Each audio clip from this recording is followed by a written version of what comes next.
Assalamu alaikum. Guys, please excuse me. Anyone that's in regular, please come as close as possible. You can sit in any blue seat, but don't go to the back. We want to fill it in order. So just fill out the first line, and then if it's full, you can go to the line after, and line after, and line after. So please come down if you're sitting up.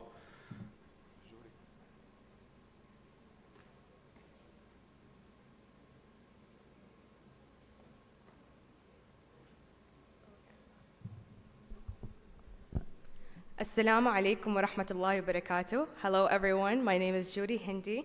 I am the head of organization for Jed Med, as well as your moderator for this very nice panel. Today we're going to be talking about a very exciting topic. We're going to be asking some medical students their journey, getting to med school, and we'll leave time for some questions if you have any. So if you could help me, welcome to the stage our first panelist for this esteemed panel, Yusuf Sajini.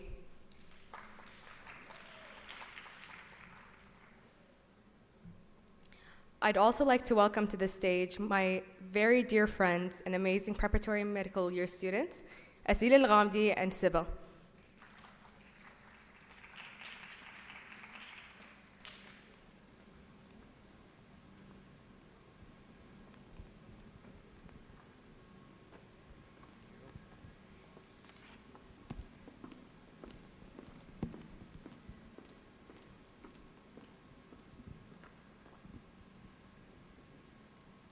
Hello. Okay. Hi, sorry. Hi, Yusuf. How are you today? Alhamdulillah, I'm honored to be here. We're really excited to have you. So as I mentioned, my name is Judy. I'm going to be your moderator for this panel. It's really, really exciting, so let's get started. Will you please introduce yourself? Hello, everyone. I'm Yusuf Sijini. I'm a second-year medical student at King Abdulaziz University.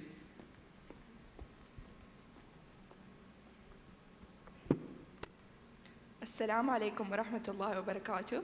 My name is Sabila Itani, and I'm a preparatory year student at Batajri Medical College. Assalamu alaikum wa rahmatullahi wa barakatuh. My name is Asil Al-Ghamdi, and I'm also a preparatory year student at Batajri Medical College. Thank you so much. We're very, very honored to have you here today with us. So, to kind of kickstart this panel, can I please ask you why you chose medicine, why you chose to go into this very interesting field, and was it always your first choice? Salaha, medicine was my first choice, but it's a funny story of how I first got into the field. I was in 9th grade, where I was scrolling through YouTube, وطلع لي there's video of a guy investigating a weird medical case. I think it was a video like a man ate 1,000 chicken tenders for dinner. This is how he died. And then I watched the video and I saw the guy, he was a doctor, explaining the whole case and the physiology behind it and the mechanism, how did it start. And I felt like a detective, collecting the clues, which are the symptoms, and trying to build up a case. After that, I got really interested into medicine. And I joined a couple of programs abroad in the summer, medical programs. And after I attended those programs, I was sure that 100% I want to pursue medicine as a career. That's very interesting. And the chicken nugget story, it's really an unusual one. What about you, Slivo? I was interested in medicine from a very young age. I was always passionate about the intricacy of the human body and how detailed every organ is. I was always very interested also by the connection of how medicine connects the human body with the psychology of the brain and every organ, and how it's all just connects every part of the human being and shapes us into the beings we are today.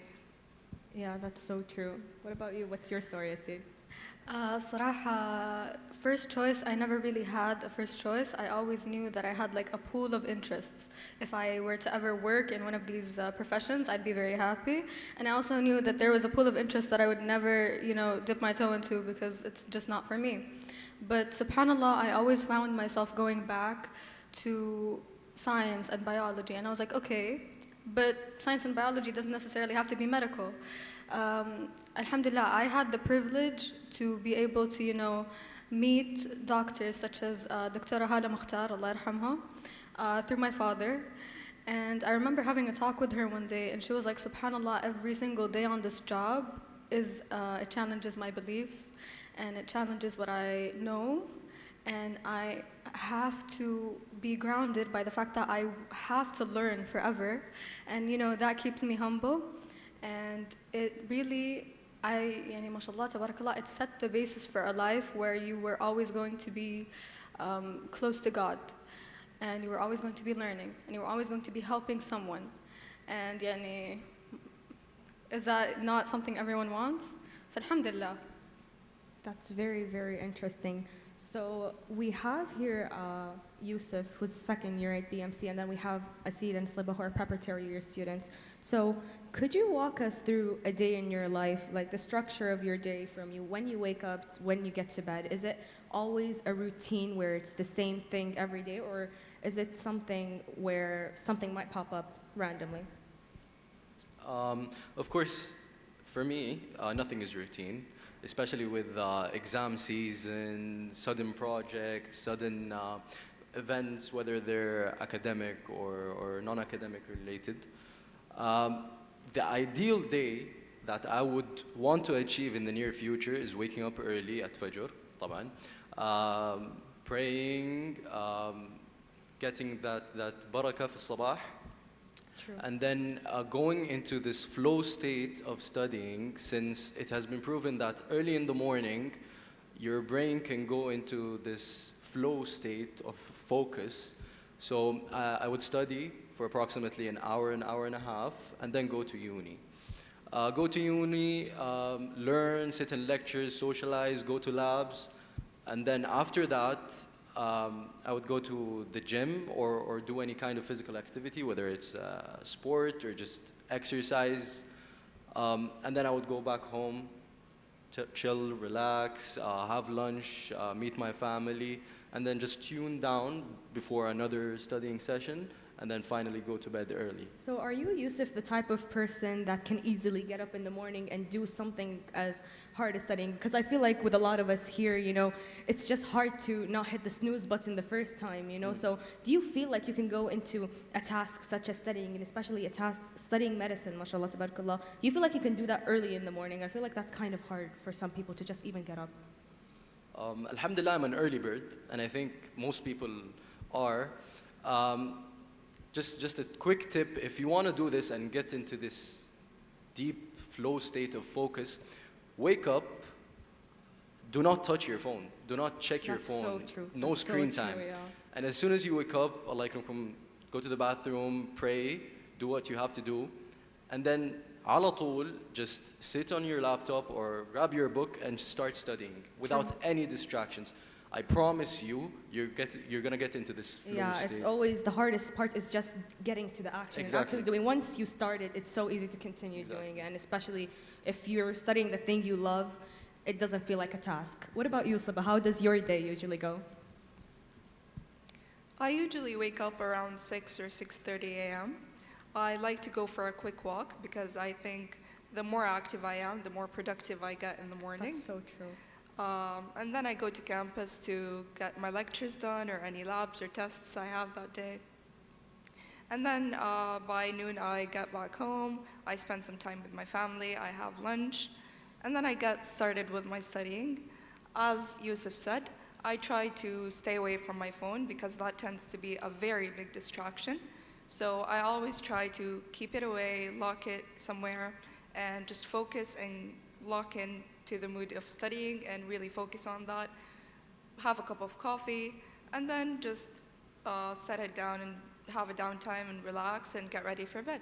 So what I'm really seeing here is how they're kind of studying the same thing. They're in the same region, right? They're doing their labs, their tasks. But I'm seeing that you're starting your day off different. So you prefer, from what I'm hearing, to study at night, right after school, Yeah. and then Yusuf is preferring to study right before, so like even before he goes to class. So it's really nice to see how people can be so similar in some areas, but then also so different. So Yeah. let's hear. I do try to wake up a bit before Fajr, asalli. It's always important to keep your connection with God alive. صلاة البردين الفجر بركة في يومك great way to start your day طبعا وبعدين كمان العصر لا ننساها العصر احنا دوبنا نكون راجعين من الدوام نكون تعبانين انك تصلي العصر وتقعدي وتقرأي شوية قرآن وتقرأي أذكارك this like kind of resets it restarts your day in a way I do study in the morning if I have a pressing matter like lab or an exam but generally I find myself just reviewing if I have a few hours, like on Sunday, I will play video games. I'm not lying. I can do that right now. I have the privilege, alhamdulillah. But I'm trying to. I like to have spaces where I do things. You know, I go to university like half an hour early, and I'll go get a room in the library and review, or I'll go and like find a new initiative that needs like students to volunteer, and I'll start helping around. You know, I like being active, and I like being very hands-on. And تعرفوا أهم شيء نحافظ على الأذكار نحافظ على العبادة. That's so true, definitely. القرآن يعني you need to keep yourself grounded throughout the day. Well, I always do like to plan, but I do find myself diverging from my plans a lot. But you know, it's good to have a plan in place. للطمأنينة. I definitely agree. So some people, you know, they prefer to have routine and structure to their day. And then some people can definitely go off of random tasks. So my next question was actually going to be if you believe that most students follow the same structure to their day, but from what I've heard that everyone has what they prefer to start their day with and what they end off with. So my next question, kind of from what I've heard, I want to kind of hear what habits you have incorporated into your routine that you feel like helped you balance the workload. Like for example, for me, the best way for me to stay off my phone is to tell, I have this app called Flora, so it doesn't allow you to leave until you're done with your study session or whatever you have to get done. So I really like that because it helps me stay focused. So what are some habits that you have incorporated that helps you get your tasks done and keeps you balanced and not overworked? Okay, very, very nice question. طبعا this ideal routine I just mentioned يعني مو suddenly I just followed كده. I had to learn from the immense amount of pressure from med school to plan out this so-called perfect life. One habit is waking up early. Another thing, I've seen a lot of people in my university use this app and use this method of screen time, but I believe it's way easier to just from deep within, you recognize the importance of not having your phone Discipline is constantly. really Yeah. important. One thing a lot of people skip is to wake up early and be productive in the morning. Your nighttime routine should also be very, very important. That's so true. So before sleep, that's one thing I'm trying to work on. I'm not gonna say I'm perfect. Is not to have screen time before bed, to read Quran or do something peaceful before sleep, to have a good night's sleep and an early productive morning. Another thing is exercise. A lot of people skip on exercise. بس زي ما يقولوا العقل السليم في الجسم السليم, and I've seen it in front of my eyes. People, their academics being improved after starting incorporating physical activity into their lives. So these are the two main things I'm trying to work on. That's really nice, especially your point about having a good night routine. Always having a good night routine before a productive day is important, especially the no screen time before bed. My mom actually always tells me not to be on my phone because I get really bad nightmares if I'm on my phone before bed. So what about you, Saba? What do you feel like are some important habits that help you have a more productive and balanced day? I feel like you have to see what works for you, trial and error with time management. It's a very important part of your routine. You have to know how to prioritize your tasks and set your tasks ahead and pre-plan everything, because I find that that works best for me. Obviously, what works best for me might not work for everyone, so that's why we have to try and see what works for everyone, yani. And another thing that I think really works for me to help prevent burnout is to reward myself by the end of the week. Yeah. So for example, really if good I point. have finals this week, next week I'll go out with my friends for a really nice dinner to have something to look forward to and to avoid burning out by the end of finals and to have a fresh start by the next term, for example. So I find that something really rewarding can be a motivating start That's definitely true. And kind of going back to what Yusuf said, having to do certain tasks at certain times, and what the Slibba just said, too, rewarding yourself is really important. But come on, guys, like, just finishing your reading, you shouldn't reward yourself after that. You really need to, have kind of a list of things you need to get done, maybe after a tiring week. So what about you, Asid? What do you think? So I think first and foremost, if there's anything pressing that I need to get done, I always try to get it done as fast as possible. Procrastination becomes an issue, and the thing with it is the more you leave it, the more you kind of don't want to do it. So I always try to get the most pressing tasks done على طول. And then usually I try to prep myself ahead of time so that I don't have too much to do within the day. During the week I might have done like a huge task, but I split it up so that every single day I had like at least an hour to myself where I wasn't doing anything. Like Sabah said, you need to try what works out for you. Like me personally, sometimes I really, really wish I was the type of person who could, wake up at 4 a.m. and, streamline into, but sometimes I'm just not in the mood for it. Sometimes it works for me, sometimes it doesn't. So you should try things, find out what works for you. And, a thing that I usually do is, sometimes we have a hard day at college, or we get unexpected news, or we, something that puts a downer on us. I think, تعرف سبحان الله الصلاة 5 مرات في اليوم. إذا الشيء صار بين الظهر والعصر, I try to, if I can, I try to forget about it. مع صلاة العصر أصلي, I take a minute to myself, وأدعي, I try to restart my day from that point onwards, so that it doesn't put off what I was doing for the rest of the day. بس والله. That's so true. Just prayer alone truly takes off a lot of stress on whatever's on your mind. This is a very kind of silly question. I don't know how you guys would answer this, but what would you say? So they always say that first impressions last. I don't know if any of you were here for the opening ceremony yesterday, but personally I was really nervous and I stumbled with my words and everything. And everyone else was saying it's fine, you really notice your own mistakes, but probably others don't. So would you say your first impression in university was good? Did you have an incident? How did it go?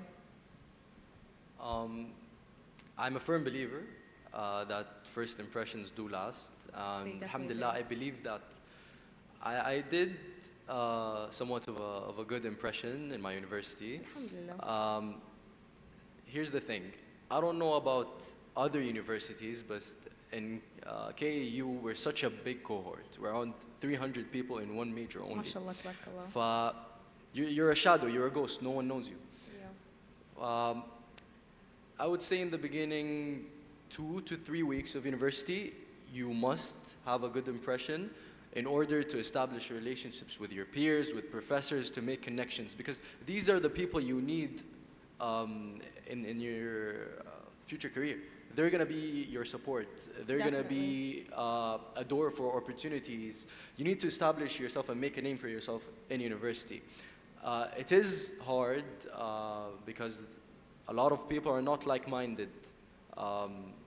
They come from different backgrounds, different cultures, and you rarely find someone that aligns with you, with your goals, with your morals.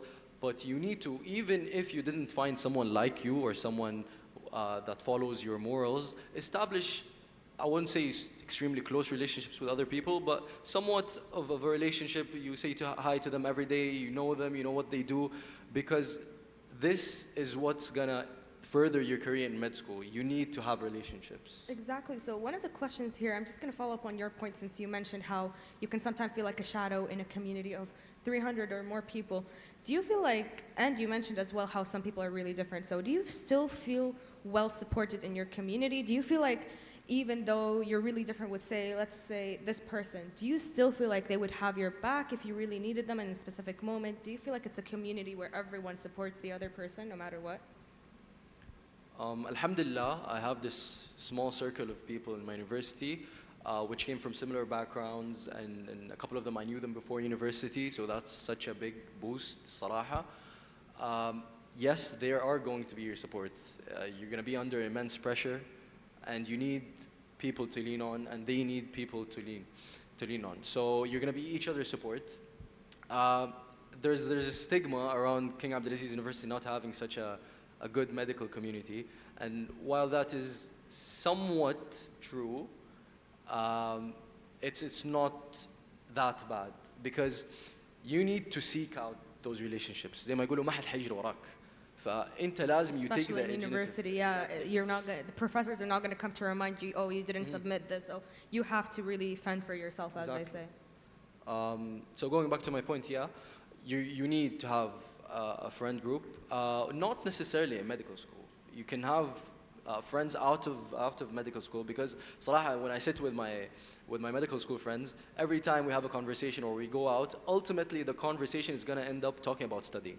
Yeah. So you need to have a couple of people around outside medicine to just تفصل and just That's so true. have normal people conversation with them. Definitely. But please have a circle of friends. They're gonna help you through uni a lot. Yeah, I agree with your point with having people in your field, you know, friends in your field. You can definitely have that social and work balance, but then you also need friends that are just completely away from your work and what you're really focused in. So I'd love to hear from Sabah and Asil what their first impression in uni was and how they feel their community, since they're both at different universities. So I want to hear from your perspective what you think about your first impression and also at your community at school. My first day was nerve-wracking. I was in survival mode. I was a nervous wreck. I had a really funny incident happen where a doctor told me she asked for my name, and I accidentally screamed out an answer of bacteria instead of telling her my name. It was really funny. The best of us.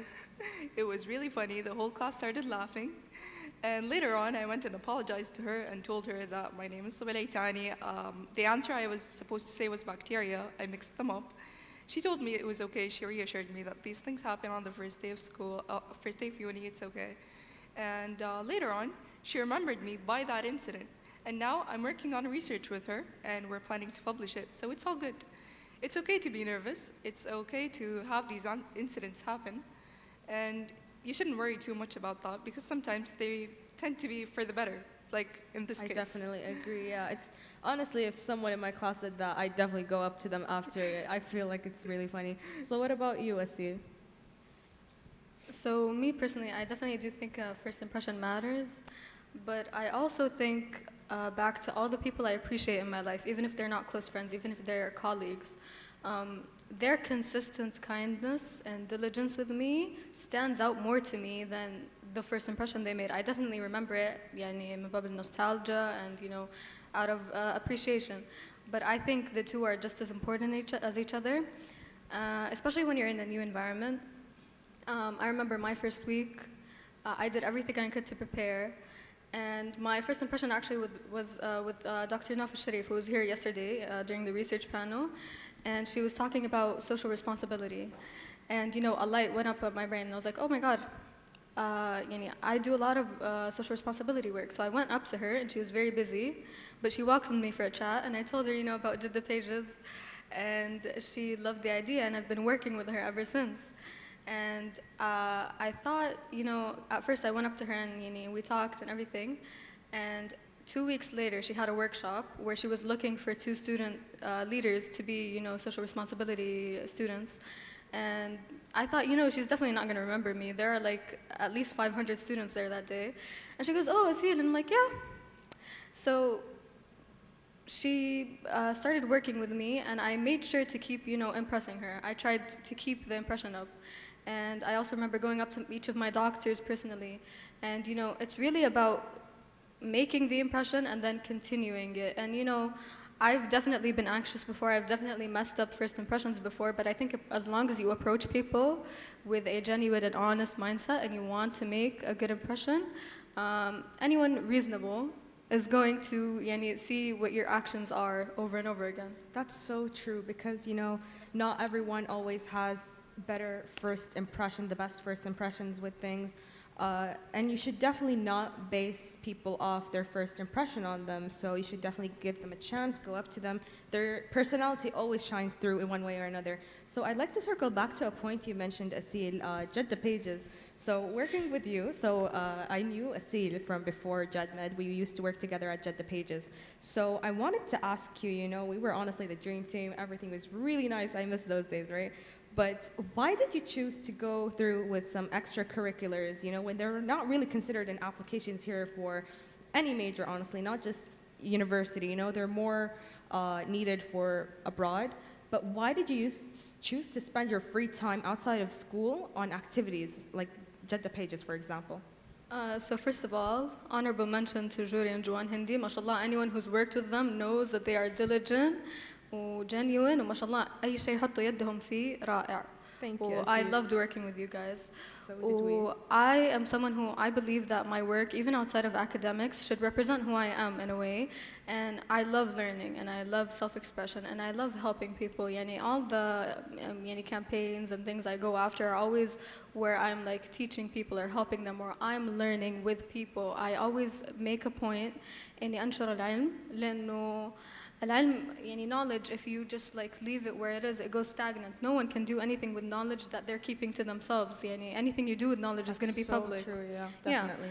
And دائما احتسب الأجر كمان في الأشياء اللي أسويها. أتمنى إنه نشري للعلم يكون سبب من أسباب دخولي للجنة وأتمنى إنه أنا أكون وجهت الناس لأنهم يسووا أشياء زي يكونوا كمان ثابرين. When you do these types of things, you surround yourself with people who are just as motivated, if not more, and just as ambitious, if not more, even if it's like in different directions. And it's infectious. It's nice to be around people who are ambitious. فوالله, I loved that type of work. I encourage everyone to venture out. أكيد إنه there are tutoring facilities in your university or volunteering. غير إنه يفيدنا في الابليكيشنز برا بعدين if we need them. يفيدنا أصلاً it's good for the soul, it's good for the mind to be out and about and working. Self-fulfillment is really, really important, even though if you're not going to really use them on your applications or anything, just doing types of stuff or extracurriculars or volunteering, it's really fulfilling. And I feel like it's a good way to spend your time, meet new friends, even maybe friends that you could maybe go into school with. So going off of, volunteering and extracurriculars, I also met Siba through King Faisal Hospital and Research Center's volunteering opportunity for students. You could definitely check it out. It's really, really interesting, and you can make amazing friends through that program. So I wanted to ask, was that your first time volunteering there, and why did you choose to volunteer the summer before university? Because before university, you're kind of stressed, you're trying to get everything together, just like I am right now. I'm graduating this year, inshallah, so I'm kind of all over. I couldn't imagine possibly volunteering. So why did you choose to do that? It was, in fact, my first time volunteering there, and I chose that time specifically because I wanted to explore hands-on experience through the medical or healthcare field before actually studying it. And I felt like that was the best opportunity I could get at that time. And I found it. I signed up for it, and I got accepted. I went in. I luckily met you and Joanne and Muzen. It was definitely the best coincidence the best ever. experience ever. And I encourage all high school students who have the opportunity to go there to sign up for it. It's a really nice experience. It gets you to see how the healthcare faculty gets to encourage and work with each other. And it's a really, really nice experience. I learned a lot from it.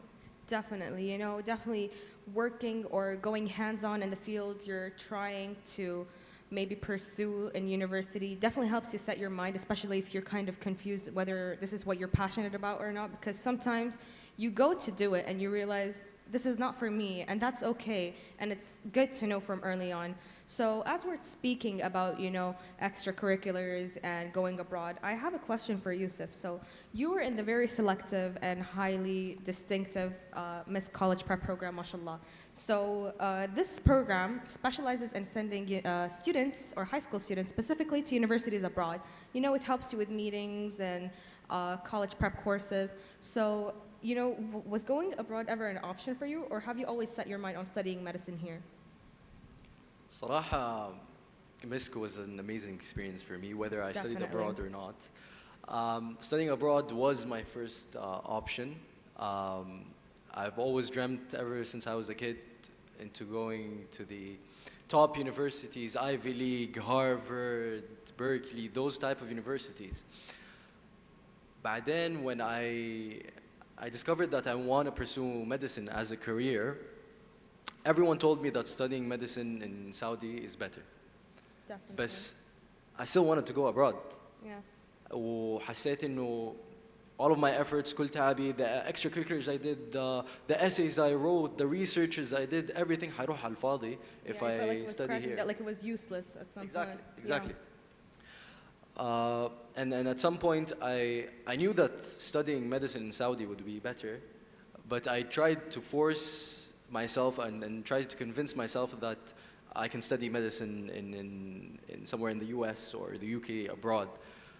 بس بعدين عقلت زي ما قولوا و I applied outside والحمد لله جاتني offers بس after talking to multiple doctors and people in the field, students, they told me that studying here is way better and it makes sense. I'm happy إنه I'm studying here. I don't regret any of my decisions وإن شاء الله كل شيء يجي في وقته. You can do other programs such as residencies and fellowships outside.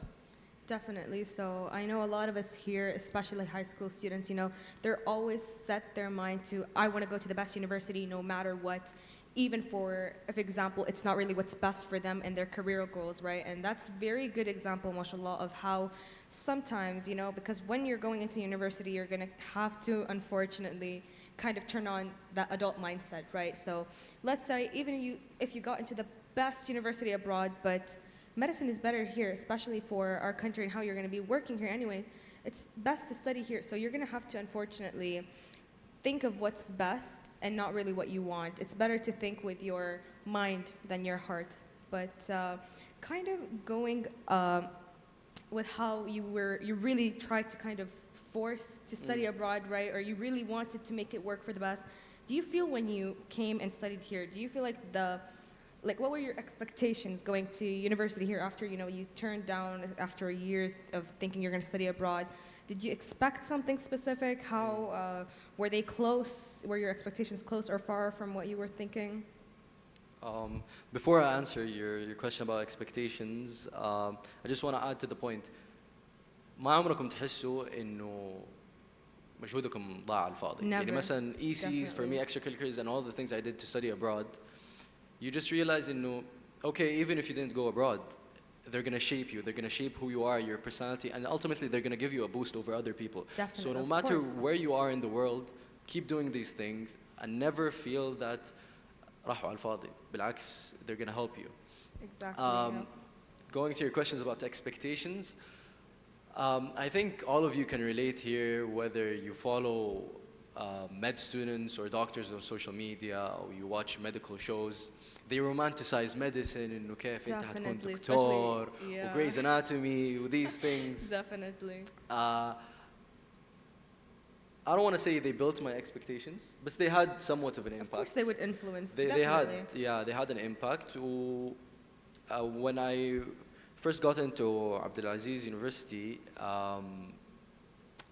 I knew that it was gonna be very hard.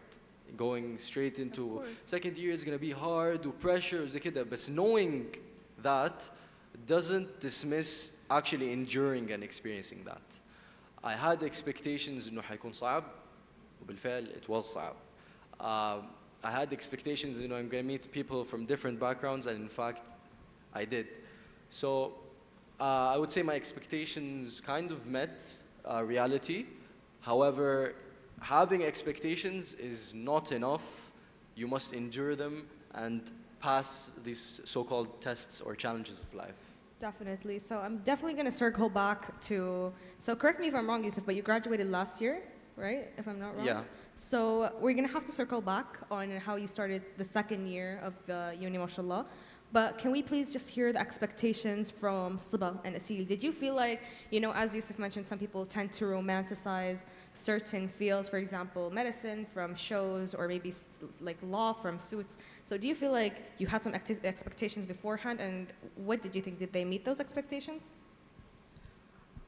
Going into med school, I always heard in med school was really hard. The content was long, it was endless, and those expectations were met. It is really long, it's endless, and يعني ما في عدد من الساعات يكفي للدراسة, ولكن it's very rewarding. The feeling of getting these things studied and really understanding the intricacy of the human body is just very fun, and it's very enjoyable.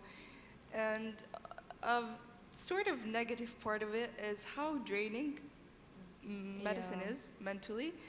I didn't expect it to be that draining, to be honest, but it's a rewarding journey, and inshallah زي ما سيل قالت ربي يجرنا عليها. Definitely. And you know, sometimes just when you love something so much, no matter how hard or draining it is, you're definitely going to push through because of how passionate you are. So what about you, Asil? How were your expectations? So, alhamdulillah, I was privileged.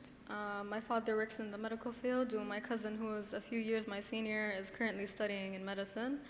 And so I kind of used them and lived vicariously through them. And I was like, please tell me exactly what to expect. Because, you know, I don't think this is limited to medicine. Before you enter anything, there's always فئة من الناس اللي يقولوا لك مرة صعب وما حتقدري.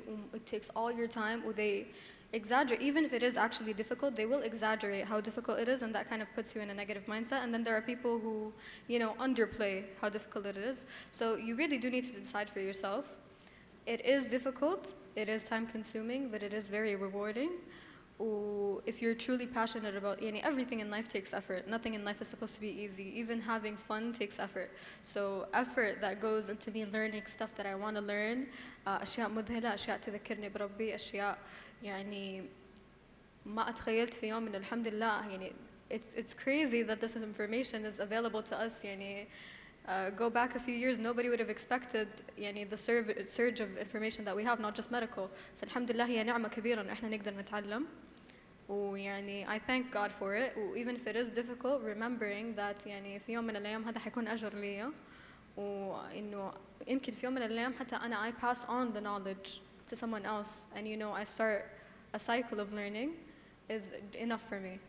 That's so true, and I totally agree. So I would like to circle back to Yusuf. I want to hear about how, you know, you graduated last year, mashallah, tabarakallah, but you're already in your second year of medical school. So could you please tell us about that process? Why did you skip preparatory year, first year? And did you feel like it was challenging to start directly in your second year rather than, you know, starting off at first year, preparatory year?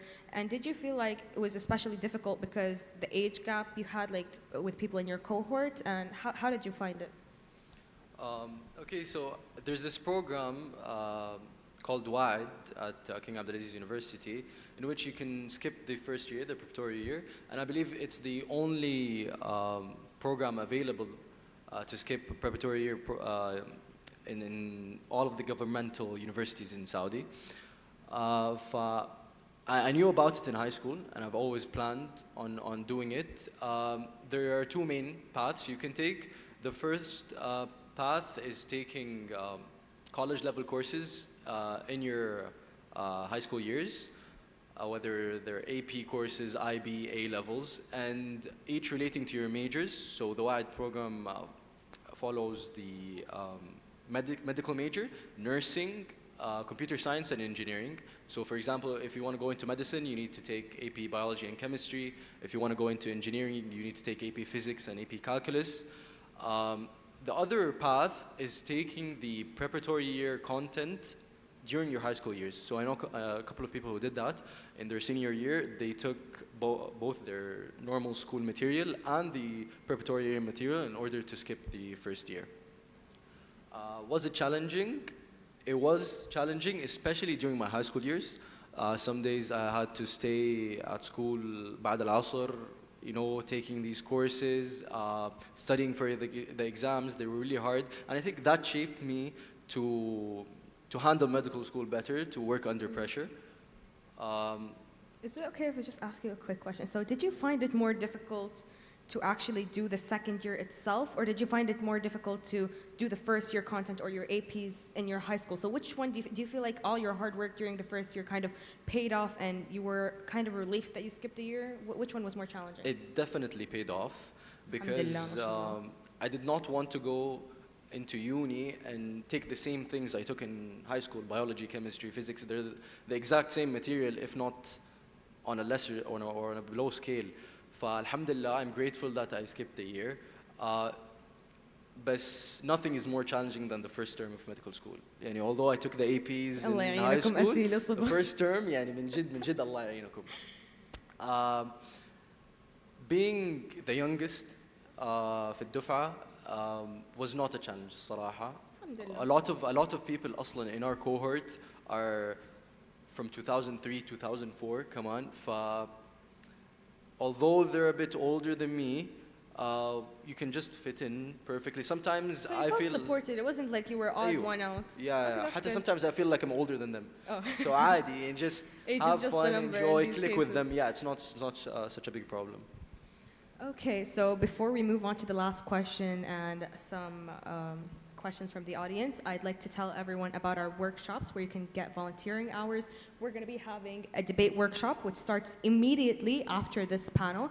So if you'd like to register for a very eventful medical field related debate and get volunteering hours, I would suggest registering right now so you can get your spot because spots are limited, or even just scanning the QR code and registering when you're outside because I know the connection is a bit bad in here. So to move on to our last question before we take a few questions from the audience, what tips do you believe you want to give to high school students that are thinking about pursuing medicine? Do you think, or what are some pieces of advice you wish someone would have told you before you entered this field? Okay, before going into uni, going back to my first point, never feel that whatever you did, whether you put efforts into extracurriculars or academics, هيروحوا على الفاضي. They're always going to be there for you to shape you and to make you a better person.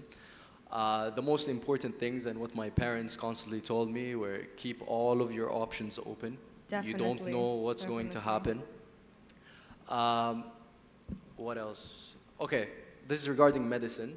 I tell everybody I meet, لا تخش الطب unless ما تشوف نفسك في أي شيء غير الطب. Exactly. My mom tells me, I've been thinking about medicine, right? I don't want to mean to interrupt you, but she's like, if you have this 1% chance feeling that you're better off someone else, go with that. Because med school is not a joke. يعني ما شاء الله تبارك الله عليكم, Allah يوفقكم. But for me, I felt like with the options I had, I definitely could see myself in different fields. So even if you have that slight chance, maybe do the opportunity like Siba did, mashallah. Try to go volunteer, see if you see yourself in that position.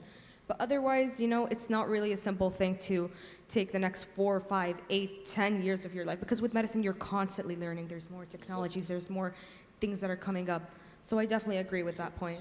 Well said. يعني, there's nothing to add other than يعني, not only medicine should be a passion for you to proceed with this career. It should be a sense of purpose, a sense of belonging. If you don't feel that with medicine, I'm sorry to break the fact that it is not for you. Yes. And then going to something else will be far better for you, both physically, mentally, career-wise, everything else. So yeah, that's all I have to say. That's very nice to hear from you. I'd love to hear about Asil and Siba's perspective on this. I have one really important piece of advice to tell all high school students. Allah subhanahu wa ta'ala قال وعسى أن تحبوا شيئا وهو شر لكم وعسى أعوذ بالله من الشيطان الرجيم وعسى أن تكرهوا شيئا وهو خير لكم وعسى أن تحبوا شيئا وهو شر لكم والله يعلم وأنتم لا تعلمون. Always keep that in mind. I had a plan A, plan B, plan C.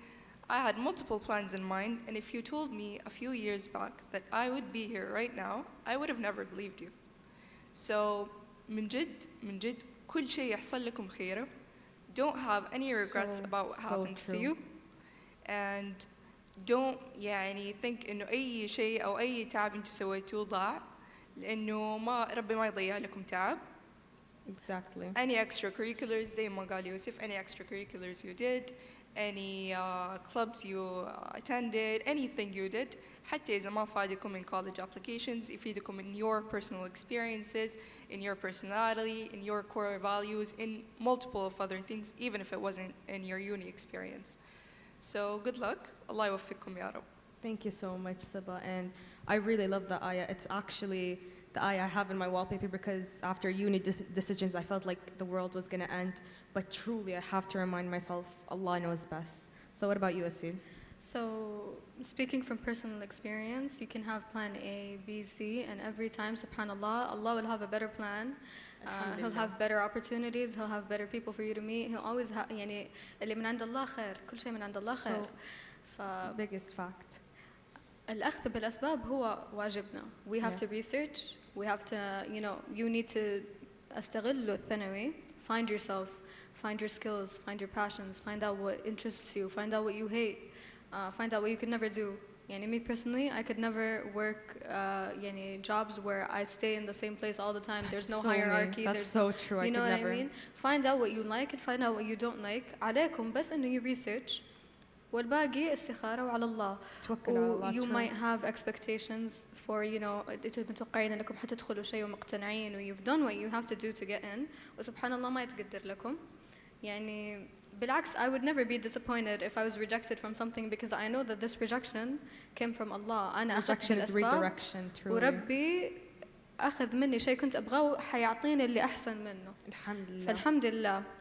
و any اللي تدخلوا any opportunity to learn is amazing لأنه في آية تقول إنما يخشى الله من عباده العلماء وتفسير الآية إنه الناس اللي يخافوا ربهم أكثر شيء يكونوا العلماء لأنه هم يعرفوا ربهم أكثر شيء هم درسوا مثلا عندنا في الطب إحنا بندرس مخلوقات الله سبحان الله the intricacy reminds you إنه إذا هذا الشيء اللي قدامي أنا ماني قادرة أستوعبه بالقوة قادرة أستوعبه ما بالكم بعظمة الله الله عظيم فالحمد لله العلم دائما نعمة و do not be intimidated or never be disappointed because as long as you trust God with what you're doing and with your life and with yourself you're never going to be disappointed alhamdulillah.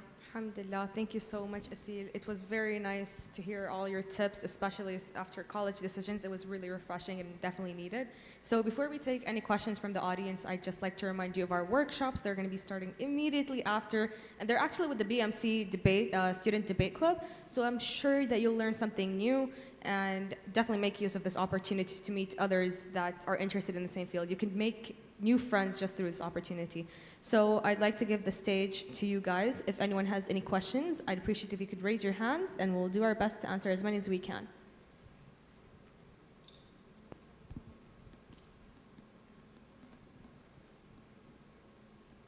Assalamu alaikum.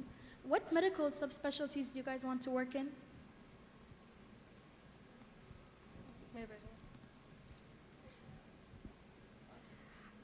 Honestly دراستي حتكون طويلة فممكن أغير إجابتي بعدين بس currently I'm very very interested in neurosurgery and just neuroscience in general يعني the way the human brain سبحان الله إلى الآن we don't fully know how it works يعني that's amazing. They always say that after studying the first 7 years, you change your answer. So I'm going to stick with general surgery, and we'll see after that. This was the big question that we asked each other on the first day of university. And seeing the opinions of the older people and the current doctors, keep all of your options open, as I said, and you cannot judge from now. It's way too early. You might like something on textbook, but when you go into the clinical years, يتغير رأيك. So keep all of your options open. If you are very interested in something, that's nice. You could do maybe some research on it or pursue your interest in it. But keep all of your options open. So صراحة, I didn't decide on anything. I'm waiting on the clinical years to start and decide. Assalamu alaikum. So I volunteered at King Faisal, the student volunteer area, and I noticed on myself and many other of my friends the effect of like one incident that like made us so sure that we're entering medicine. And I wanted to ask, like, have you also seen that? Because I'm sure you guys have volunteered there. Has there been an incident or like a encounter with a patient that made you like so sure or like / unsure that you don't want to enter medicine or enter medicine for like definitely?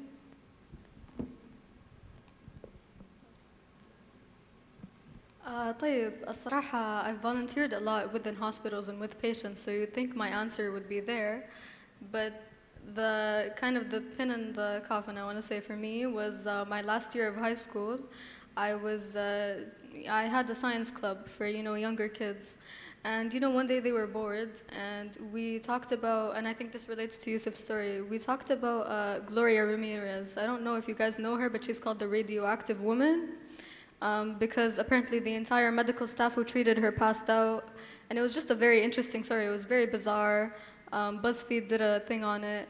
And so the way they were all, يعني just so to put it in perspective, they weren't just high schoolers, they were also kids.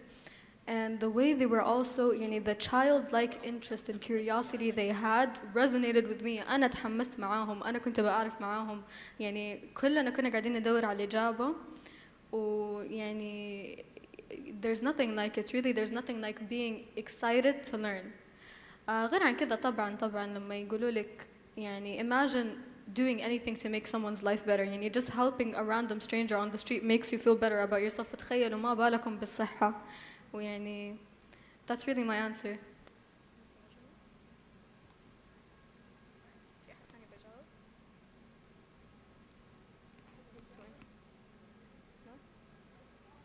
I hope that answered your question. Assalamu alaikum. My question is, sorry. So my question is to the gentleman who's from King Abdulaziz University. I have a friend who's currently interested in studying medicine, and he's interested in applying to King Abdulaziz. So are you aware that if international students are allowed or can study medicine at King Abdulaziz? Taking the normal route, not skipping the first year, I think out of all of the students, they only accept around 5 international students, so it's very, very, very competitive. But with the Waad program, in which you skip a year, I know one international student who did the program. He's a year older than me. He was with me in my school. He took the AP classes and he got into King Abdulaziz University and skipped first year. So yes, they do accept international students, but it's very competitive. Okay, thank you, panelists. Before we end this panel, I'd like to remind you all of our workshops. They're going to be starting right now. And yeah, thank you all so much. Thank you. If we could get a group picture now from the photographers, and everyone else is welcome to leave and head to the workshops. Thank you so much.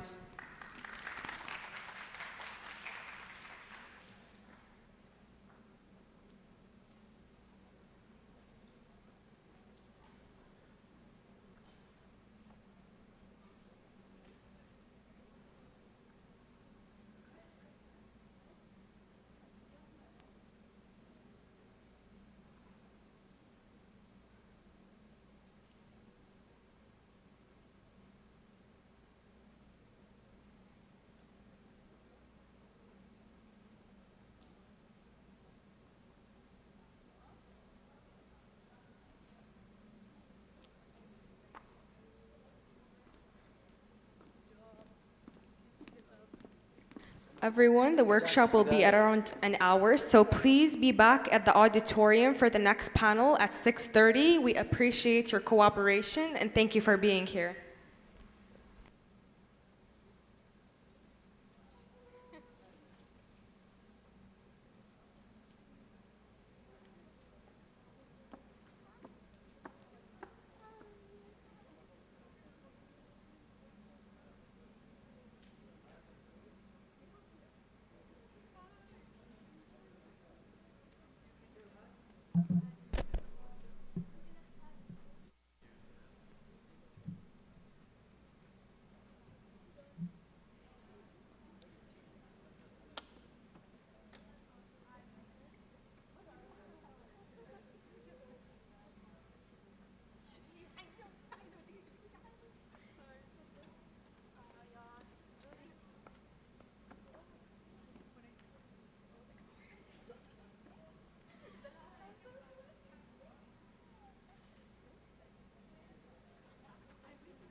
كده كرهت لك مرة صورتي لو انا اسوي نفسي زي هات جوالك عشان اوضح.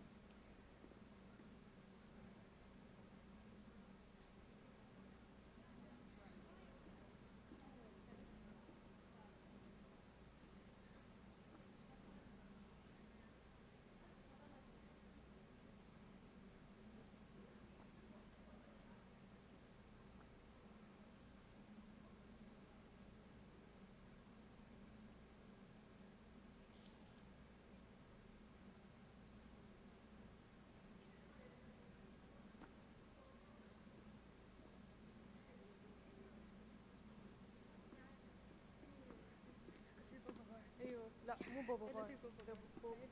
في بابا. ها؟ في بابا. لا ركز بابا باي. ما في بابا باي.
تعال خليك هنا خليك هناك. ساكن كيف تبغى؟ I know I will, but I'm trying to figure out.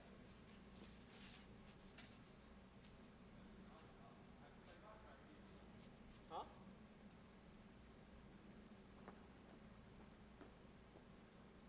You want it not to have this beyond? I don't want like next. Oh, صح, we need to also put one more couch. Two more couches. Two more couches. يلا let's do it. Just two couches right here. It's fine.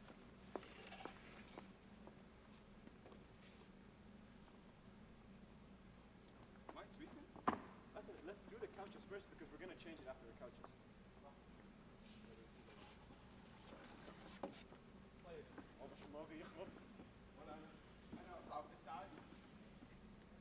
كم مرة اقول لك سوي تشخيص عادي؟ كيف حيكون شايف بنت. انا اقول هنا. استنى ابصرها ريان. سوي واحد شايف صح؟ شايف. شايف the only one. ريان. طلع شايف. أربعة. واحد اثنين ثلاثة أربعة باقي واحد. I'm sitting. We need one more. I'm sitting. Because this is the first question. I can ask the first question. How can we get where would we put that? Give the other chair. I did it. I did it last time.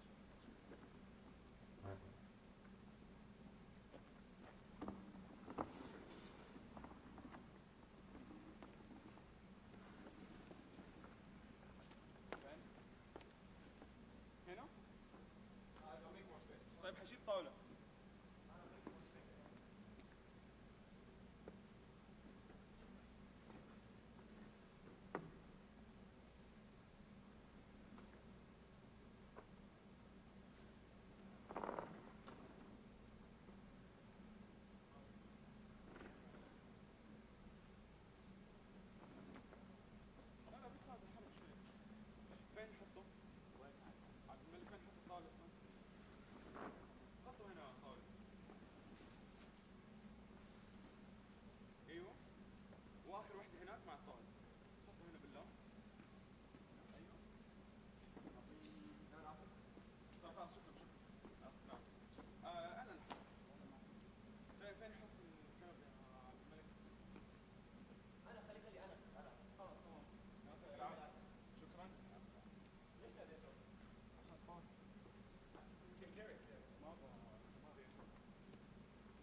Go down, tell me if it. One here, one here. That's what I was thinking, but no. We can put it on the ground. اسمع, go. لا لا. I want to show in the live stream. روح تحت شوف كيف شكله.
ماما انا سويت.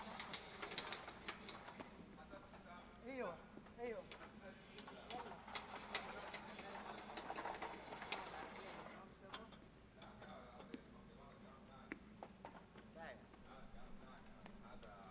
اصلا اخش اسلم عليه اشرب مويه اشرب تمام. قهوه على طول. انا ما عندي غيرها عندي. تمام. استاذ عبد الله بس صلح البث. جالسين.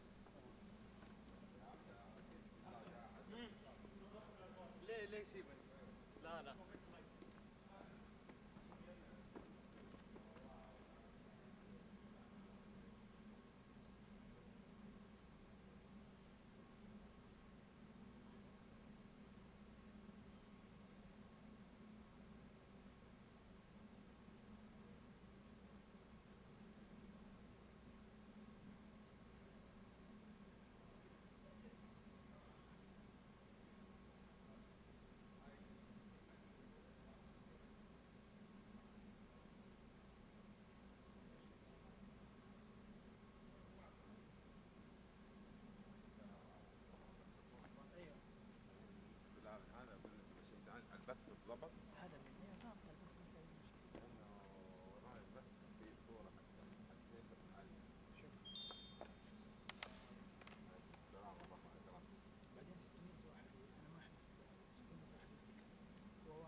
Assalamu alaikum wa rahmatullahi wa barakatuh. Hello, everyone.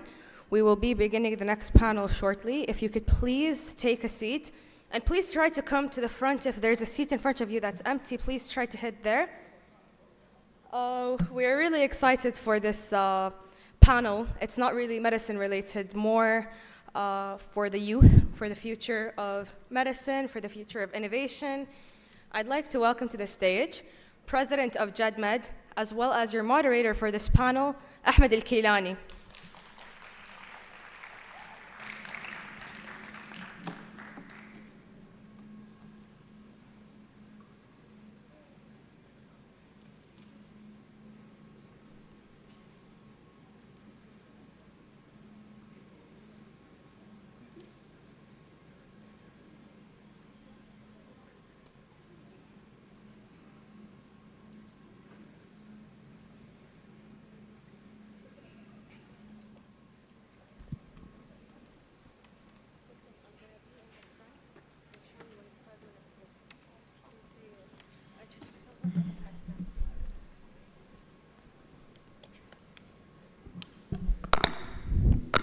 Assalamu alaikum wa rahmatullahi wa barakatuh. معكم أحمد مازن الكيلاني, President of Jed Med.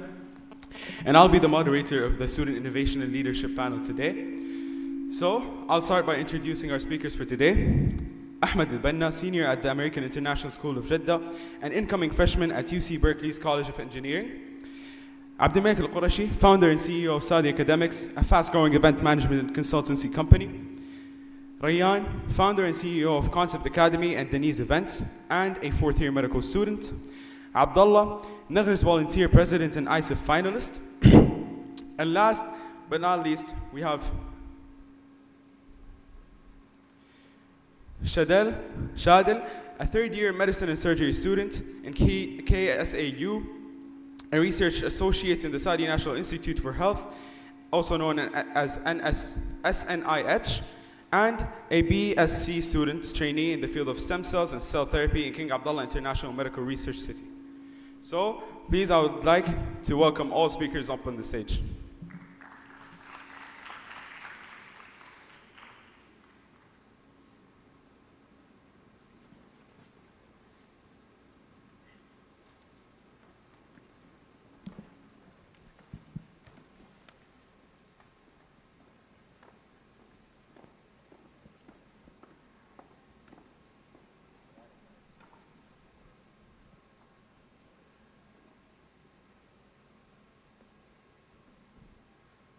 Assalamu alaikum wa rahmatullahi wa barakatuh.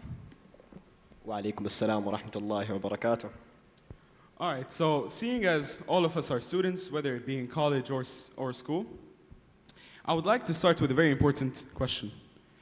All of you are leaders in different organizations and companies. So what was your inspiration behind your projects? What made you go through all the pain, suffering between school and social life, and at the end take the decision to make such great achievements?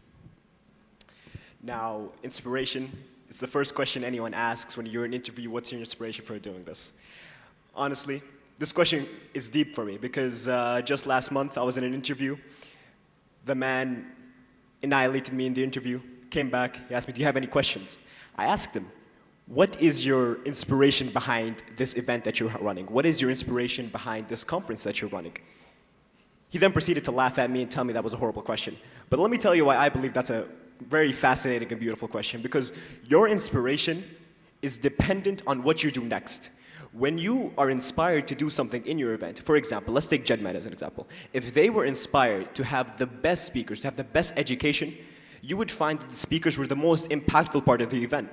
But if you saw that they wanted to have a very well-organized event, they cared about management, they were inspired to do management, you would see that it was very well organized. That's the thing that will pop out to you, because they'll make sure that it does. You'll see that the event management is proper, you see the volunteers are in their places. That's what matters, inspiration. Now, why did I start my own company? Let me bring you from the root beginnings. While it may be a hated community, it's something that's very dear to my heart. I started in the MEN community, for example. When I started to become good at something, when I started to become a good debate, public speech, and things of that nature, it changed me.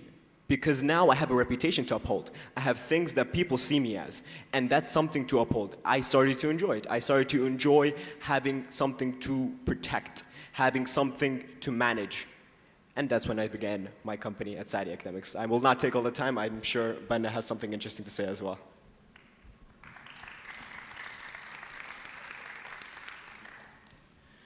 Assalamu alaikum.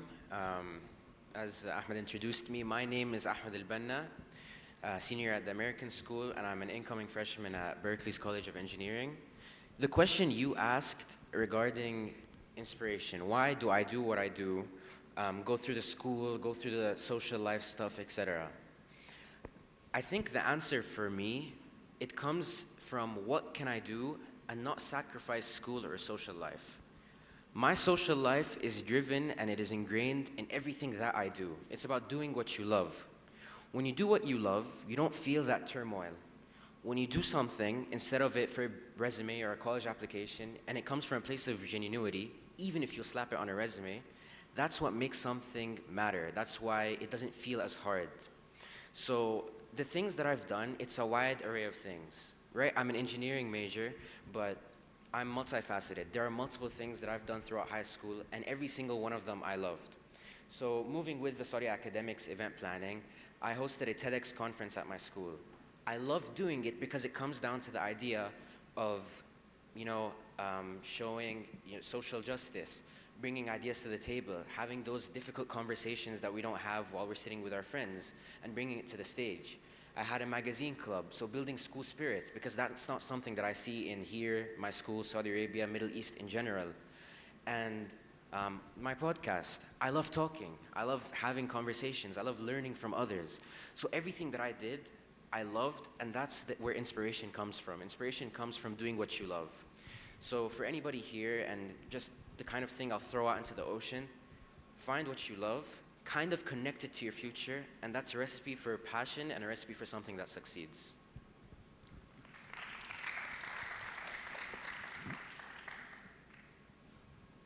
As our fellow moderator introduced me, my name is Rayan Hausawi, and I am the founder and CEO of Concept Academy and Denise Events. I also happen to be a fourth-year medical student.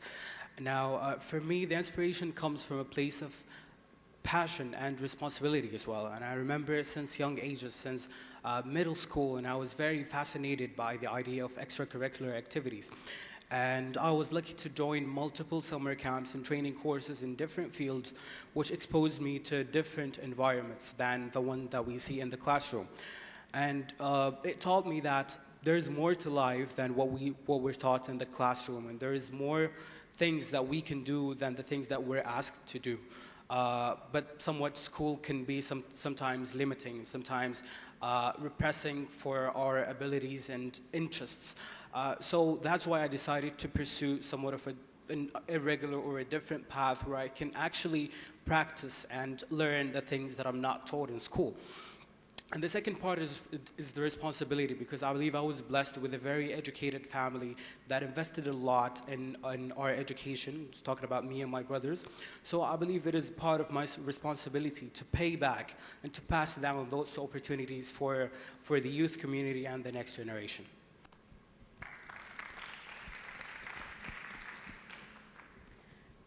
My name, Assalamu alaikum, everyone, hello. My name is Shadil Al-Ghamdi, with an L, please.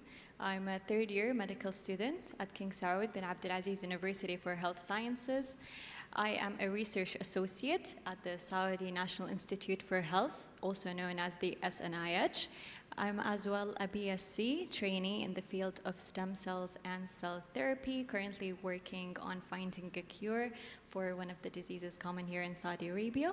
And I am also the founder of Waad Learning.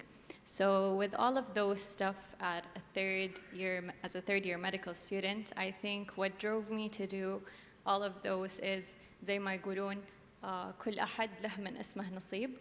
My name is Shadil, that ends with an L. It does not end with an N, which translates to a chandelier, the big one, those Victorian ones.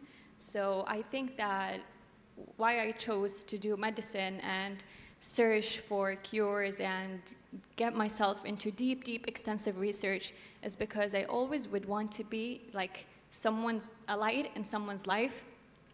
As I go into rounds and clinics, I always tend to when I went to let's start from the start. When I went to for example, with my mother to hospitals and stuff, I was always fascinated by how those doctors can actually find out what you're suffering from. They can actually tend to by, for example, palpating your abdomen, taking your blood pressure, your heart rate.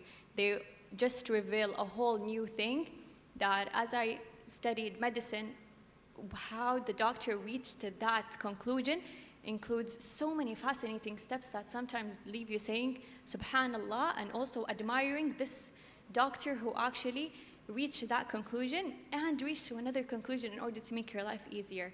So for me, I live for this curiosity. I live for what is there underneath, what's there and what do we not know.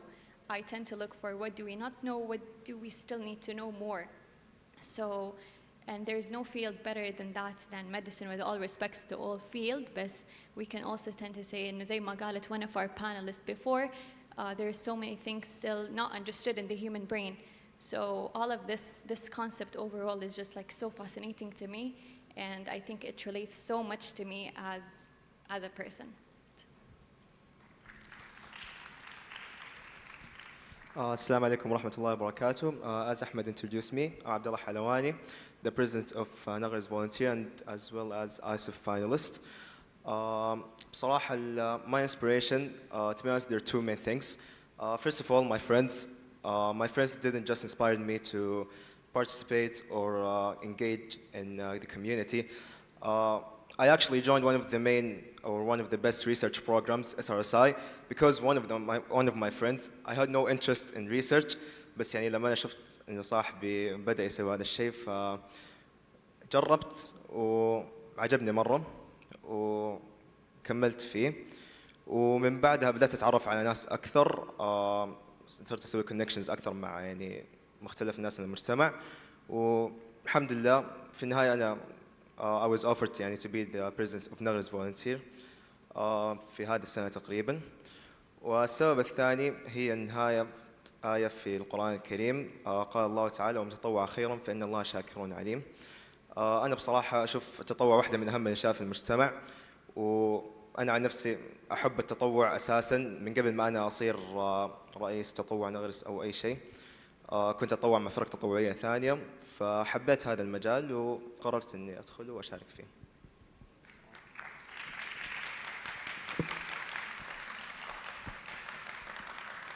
Thank you all for the answers. It's always nice to hear what, again, the inspiration behind such big projects are. I mean, we have one of the best youth leaders in the Jeddah community up on stage. But again, being a student comes with something that more on the personal side everybody suffers with.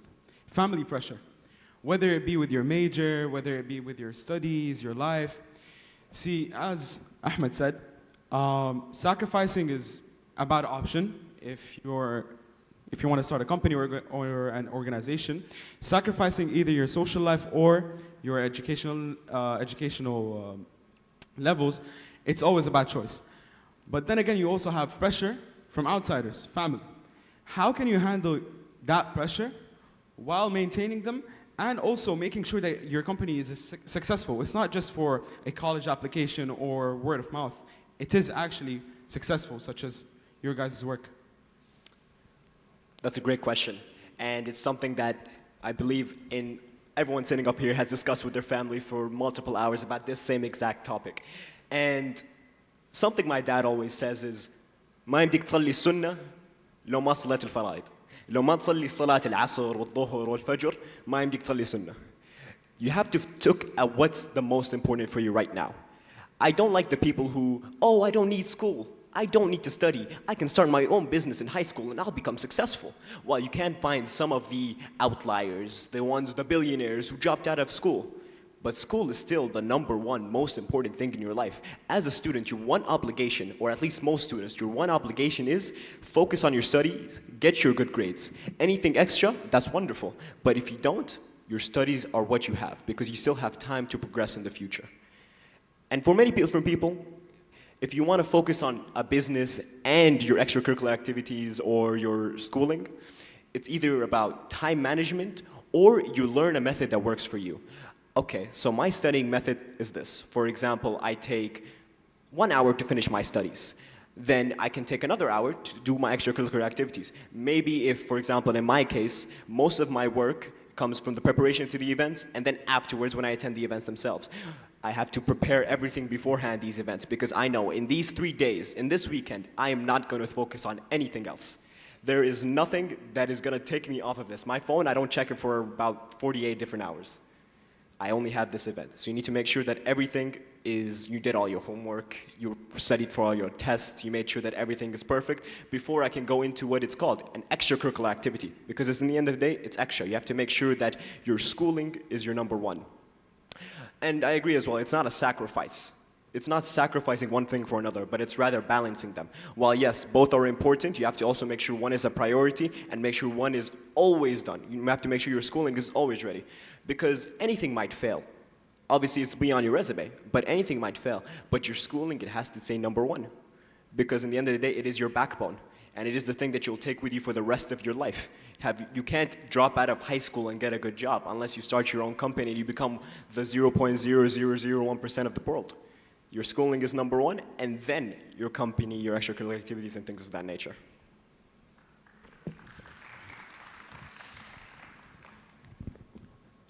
Show of hands, how many parents are in the crowd? So we've got a few. Pressure is a privilege. To feel pressure, it means that there are expectations set of you. People believe that you have potential and that you can achieve great things. That's why they set you at a standard. When you have no pressure, people don't expect things of you. They don't expect you to win. They don't expect you to work on this. They don't expect all of these different things. So pressure is a privilege. Instead of looking at pressure, or family pressure, student pressure, any pressure, as a way to crush me or as something that hurts me, pressure is something that propels you forward because it says people see that light for others. That's what pressure really is. So for me, obviously, I come from an Arab household. There's educational pressure. There's a reputation around academics and school and all of these different things. But again, looking at that pressure in a, hey mama, go away, عايز أركز, mama, no need, you keep telling me this so many times. Look at it in a way as in somebody has actually seen something in you. There's potential. So pressure is valuable, pressure is needed, and instead of pushing it away, embrace pressure and take it as your token or identification that you have potential and you can achieve. So that would be my perspective towards viewing family pressure in general.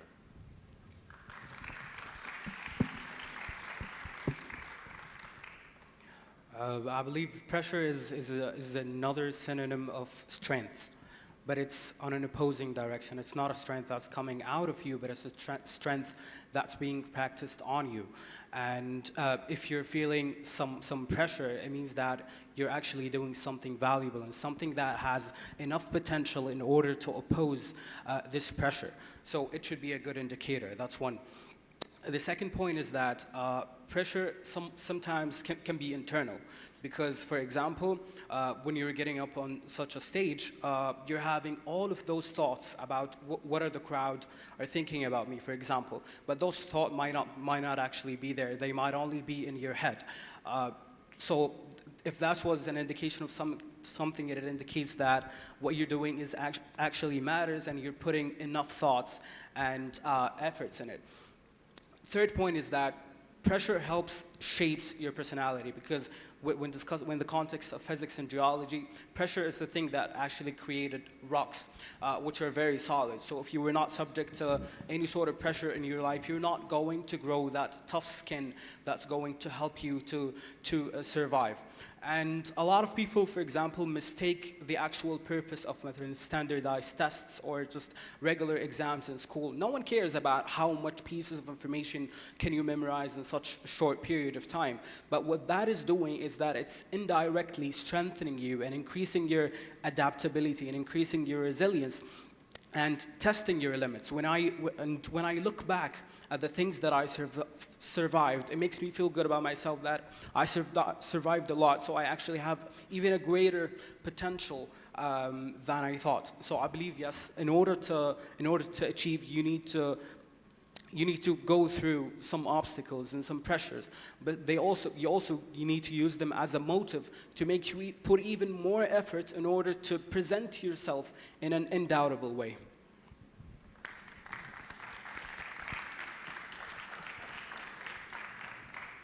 So I'm going to talk medical school-wise.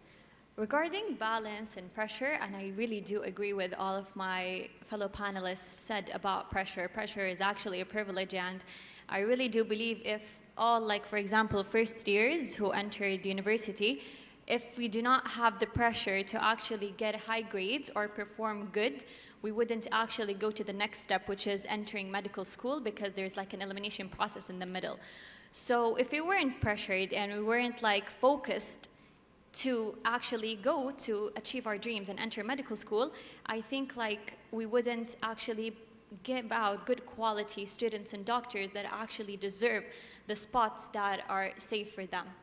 Other than that, I'm gonna talk more about the time balance thingy. In my own beliefs, there's nothing called time, like time management, because يعني احنا الكون حتى ما بيمشي على like certain things, like doesn't the axis like change every مدري كم سنة. So there's nothing such as like time management. It's about like giving yourself the ability to actually have a flexible time schedule, yet trying to get as much as you can get done. This is for medical school. يعني there is no way I am gonna actually in medical school 1 hour study session or 2 hour study session or 3 hour study sessions. This is not gonna do anything for me. For a medical student, this is a warm up. Like actually you don't get to the mood unless like 6 hours, 4 hours, 5 hours, and that's the truth.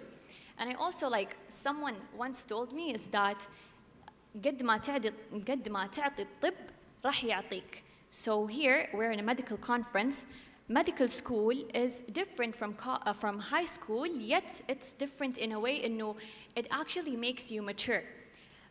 For me, and also it depends على interest. يعني most of us who enter med school, we probably have like ممكن not the same interests, but interests that revolve around the same stuff. Like for example, most of my colleagues were just interested in having our workout done, going to the gym, studying outside, having a little snack, a little coffee, a chit chat. So you actually can fit those in between, and you see us like a lot outside our lab coats and scrubs, and you guys like, why are medical students out in their lab coats and scrubs? We actually don't have the time to go back home and change into our normal functioning clothes. Yet I think the beauty حق medical school lies in this, because it's no matter what تشوفونا مفقعين تشوفونا حرفيا ما احنا نايمين, yes, yet we still put the time to do tiny little stuff that actually mean the world to us. Like I don't think like in my batch or in my school, and like we're not like when you enter med school خلاص على طول حتصير إنسان كذا ناضج من جد. من أول ما تعتب you're just a whole new different person. You have different priorities, you have different perspectives. تصير you think about clinics. How can I secure a clinic time? How can I do this research? How can I do this? And that's not pressuring, because that's the beauty of التخصص اللي أنتوا اخترتوه. هذا مو سجن، هذا مو I don't have time for my life. You actually do. أنا for example عايشة حياتي بالطول بالعرض. أصحى الصباح, I get my full hours of sleep. I don't sleep at 2 or have a schedule to sleep at 2 a.m. بقول ما كفاني الوقت لازم أصحى الساعة 8 الصباح. لا, you need to like actually have a healthy lifestyle, build a healthy lifestyle, have like tiny little steps that helps you. For example, you cannot تصحي الساعة 6 من البداية. لا, حتصحي 9, حتصحي 8. You can finish your studies إلين الساعة 4 العصر. The rest of the day you have the day to yourself. You actually studied, you did what you want, and you lived your day. أغراض the research, you can all, like for example for me Tuesday is research day. I do everything, full 6 hours, I finished everything. It's not as hard as everybody sees, and it's not as hard. إحنا ما بنمشي على strict schedule من الساعة 8 للساعة 5. لا, إحنا يوم دوامنا 2 ساعات, يوم دوامنا 3 ساعات. It's only the pressure that you need في البداية اللي هي first year, اللي من جد it's a privilege for you to actually become a great person and actually sets your personality to great starts. وبعدين بعدها it's the way you choose to live your life, and you choose to live it in a rational way. يعني تكون إنسان واعي أكثر في إنك أنت فين تبغى أصلاً تضيع طاقتك، فين أنت تبغى تصرف طاقتك. So إذا رجع في الزمن, for example, for me, I did not have any family pressure to enter medicine. I just went to my mom and I said, what do you want me to be? She said medicine. I was like, خلاص, okay, it's medicine. And that's how I chose to be a doctor. And if I went back in time, I'd say like, حقول لماما تقول لي medicine مرة ثانية, because like it's purposeful, I like it, and it's not like what others said. والحمد لله إنه ما مشيت على كلام الناس اللي بيقولوه وبيكبروا المواضيع. إنه it's actually really fun, it's actually really nice. It's just 2 weeks before your exam, and صدقوني نتيجة تعبكم في الإكزام حتنسيكم كل التعب اللي أنتوا يعني قدرات وتحصيلي. صدقوني درجة القدرات والتحصيلي حتنسيكم كل التعب اللي أنتوا مثلا قاعدين بتتعبوه في هذا الشهر أو شهرين، حتى ما حتفتكروها. For me, I don't even remember them. My colleagues, we don't even remember how يعني ما نتذكر تعبنا بعد ما شفنا الحصاد حقنا. So just like كلكم غيروا the way you think, because it's actually a really wonderful field to actually get yourself into. Thank you. To be honest, it's about two main things for me. First of all, time management and priorities. يعني أنا مثلاً حالياً I'm a high school senior. فبعد شهر عندي اختبار التحصيلي. وأنا برضو عندي ISF team وعندي برضو طلوع نغرس. أنا my priorities أول شيء أكيد راح أركز على الاختبار التحصيلي، لأنه فعلياً هو مستقبلي، بالذات لو كشخص زيي يبغى يدرس تخصص الطب في المملكة العربية السعودية يتطلب موزونة جداً عالية. فأنا أكيد راح أحط هذا الاختبار my first priority. ثاني شيء بالنسبة لي اللي هو الآيسف تيم، لأنه أنا بصراحة من زمان واحدة من أهدافي كان إن أنا أمثل المملكة أو المنتخب في مسابقة زي كذا، فما كنت راح أحط أي شيء إلا التحصيلي قبله. my third priority صراحة اللي هو تطوع نغرس. أنا I chose this لأني زي ما قلت لكم أنا أحب التطوع، وأنا أهلي في البداية أول ما قلت لهم إني أنا راح أمسك فريق تطوعي كانوا خايفين من إني ممكن أهمل القدرات أو أهمل التحصيلي، وأتفهم هذا الشيء جدا. أنا أكيد نفس الشيء لو كان عندي ولد وقال لي يبغى يمسك فريق تطوعي راح يكون عندي نفس التخوف، لأنه مو أهمية زي مستقبلك. لكن في النهاية الحمد لله مع التايم مانجمنت وبعد ما رتبت أولوياتي أنا قدرت إني أوازن بين كل شيء وأحقق كل الأهداف اللي أنا أبغاها، وأنا متأكد إنه كل الموجودين هنا في هذه القاعة حاليا يمديهم يسووا هذا الشيء بكل سهولة. بس أجلس مع نفسك ورتب أولوياتك وإن شاء الله راح تقدر تسوي كل شيء تبغاه، ما في شيء راح يمنعك.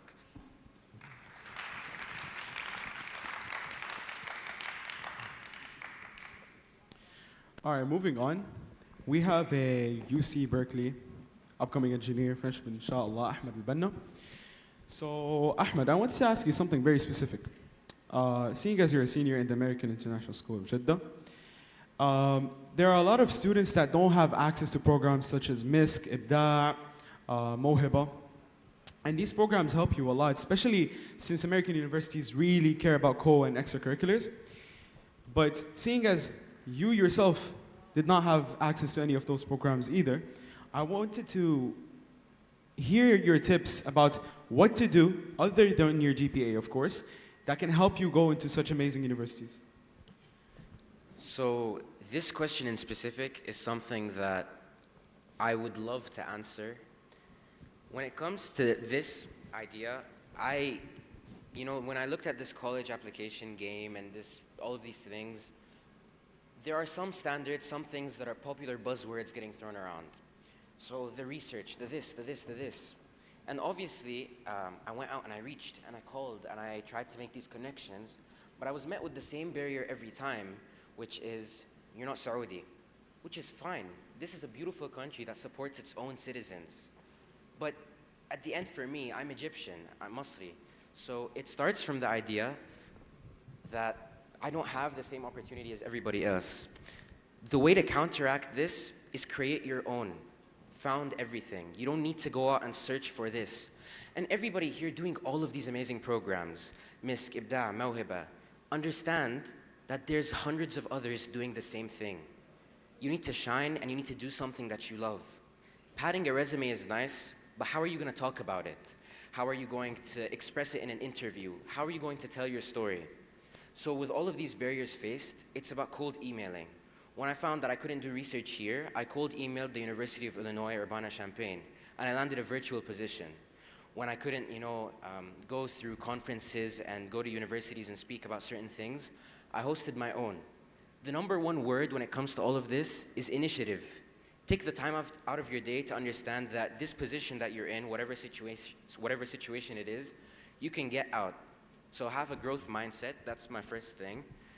Understand that all of these things are not obstacles, but rather a different path for you to take and different things that you can learn.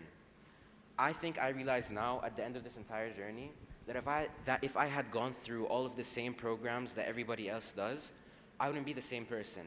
There's a certain struggle, a golden struggle in getting rejected and getting told no and getting told all these different things. And that makes it much sweeter. It makes you a stronger person at the end. And, to end it all off, wherever we come from, whatever background it is, grab those opportunities, bite them, and don't let them go.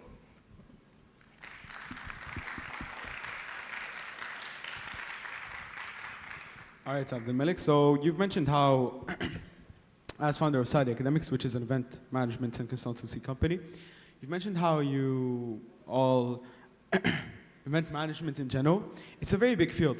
And seeing the amount of partnerships that Waad Academics has, including Jed Med, I wanted to take your expert knowledge on what are common mistakes that you've seen happen at conferences that Waad Academics has partnered with, that for upcoming people that are upcoming students that are interested in event management, whether you want to start your own company or you want it as a major, what are these common mistakes that they need to know of so they can make their conference better?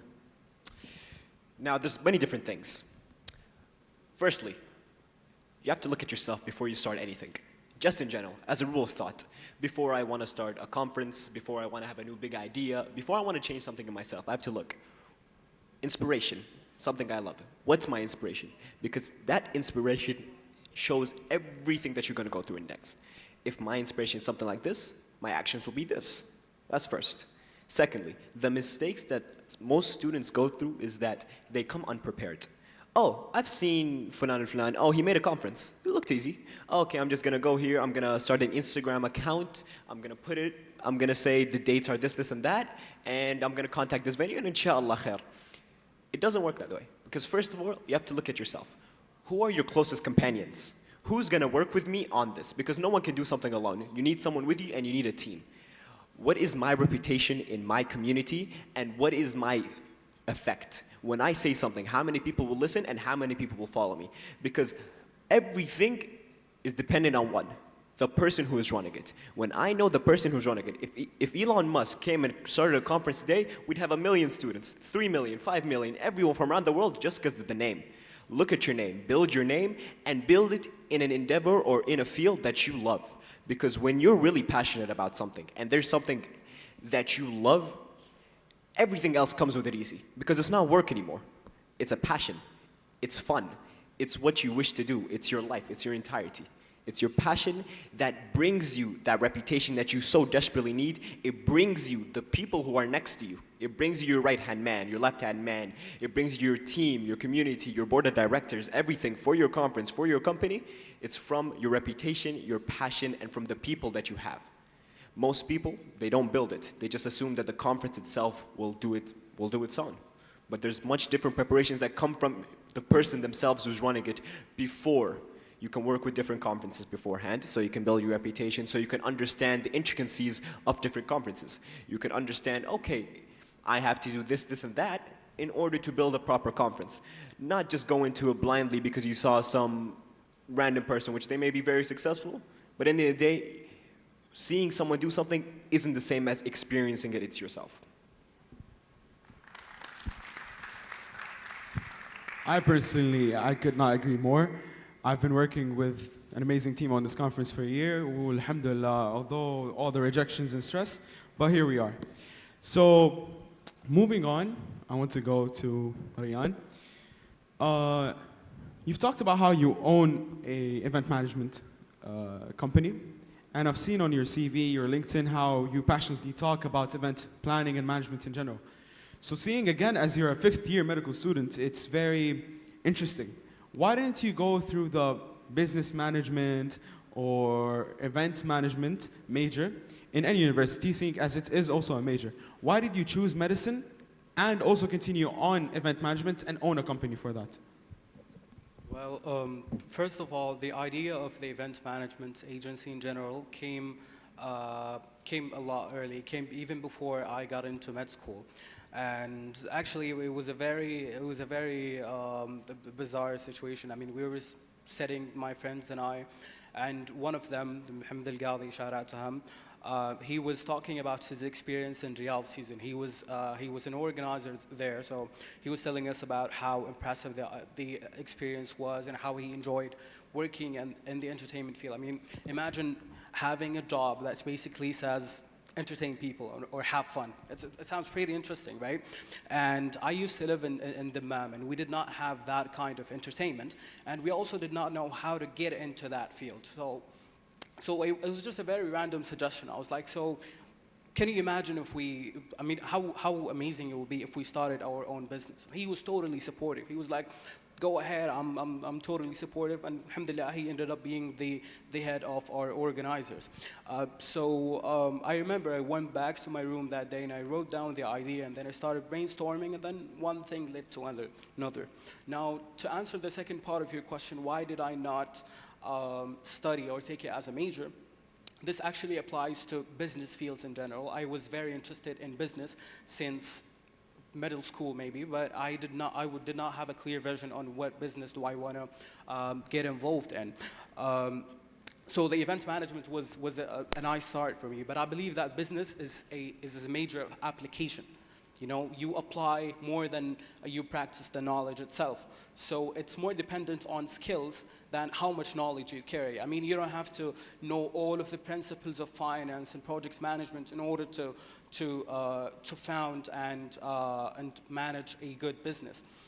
You just need a set of skills, and those skills are basic human skills that we all have, but all we have to do is to refine them. I mean, what is a business? It's just a bunch of people who are doing something collectively and efficiently, and then eventually generating revenue from it. So if you just train people for a short period of time, anyone can do what any businessman can do. It's not rocket science. It's not reinventing the wheel or something. So I believe it depends more on your skills and the application than the educational part itself. Yes, you need to learn, but you don't need to go through a business school in order to be able to apply business in the real world. Another point is that I believe the most valuable lessons in business are taught by practice, because the losses we faced and the obstacles we faced are the things that shaped our vision and enhanced our skills and expertise so that we don't do them again. So I believe those lessons are way more valuable than just taking lectures about how to do things. Have me make a mistake, and then I'll definitely never repeat it again. All right. Moving on,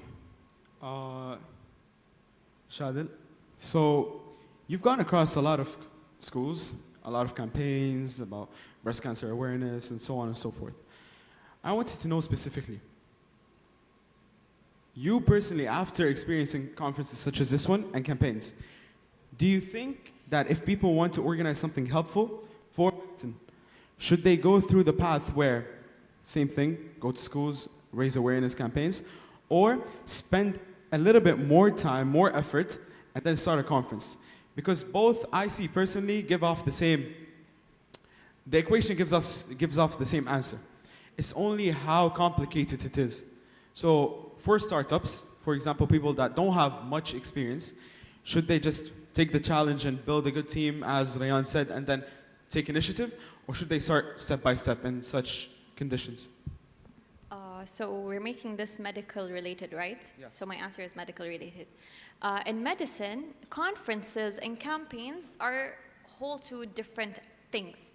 So for example, we have a campaign that aims to raise awareness, like most campaigns aim to raise awareness. However, conferences are usually performed by more leading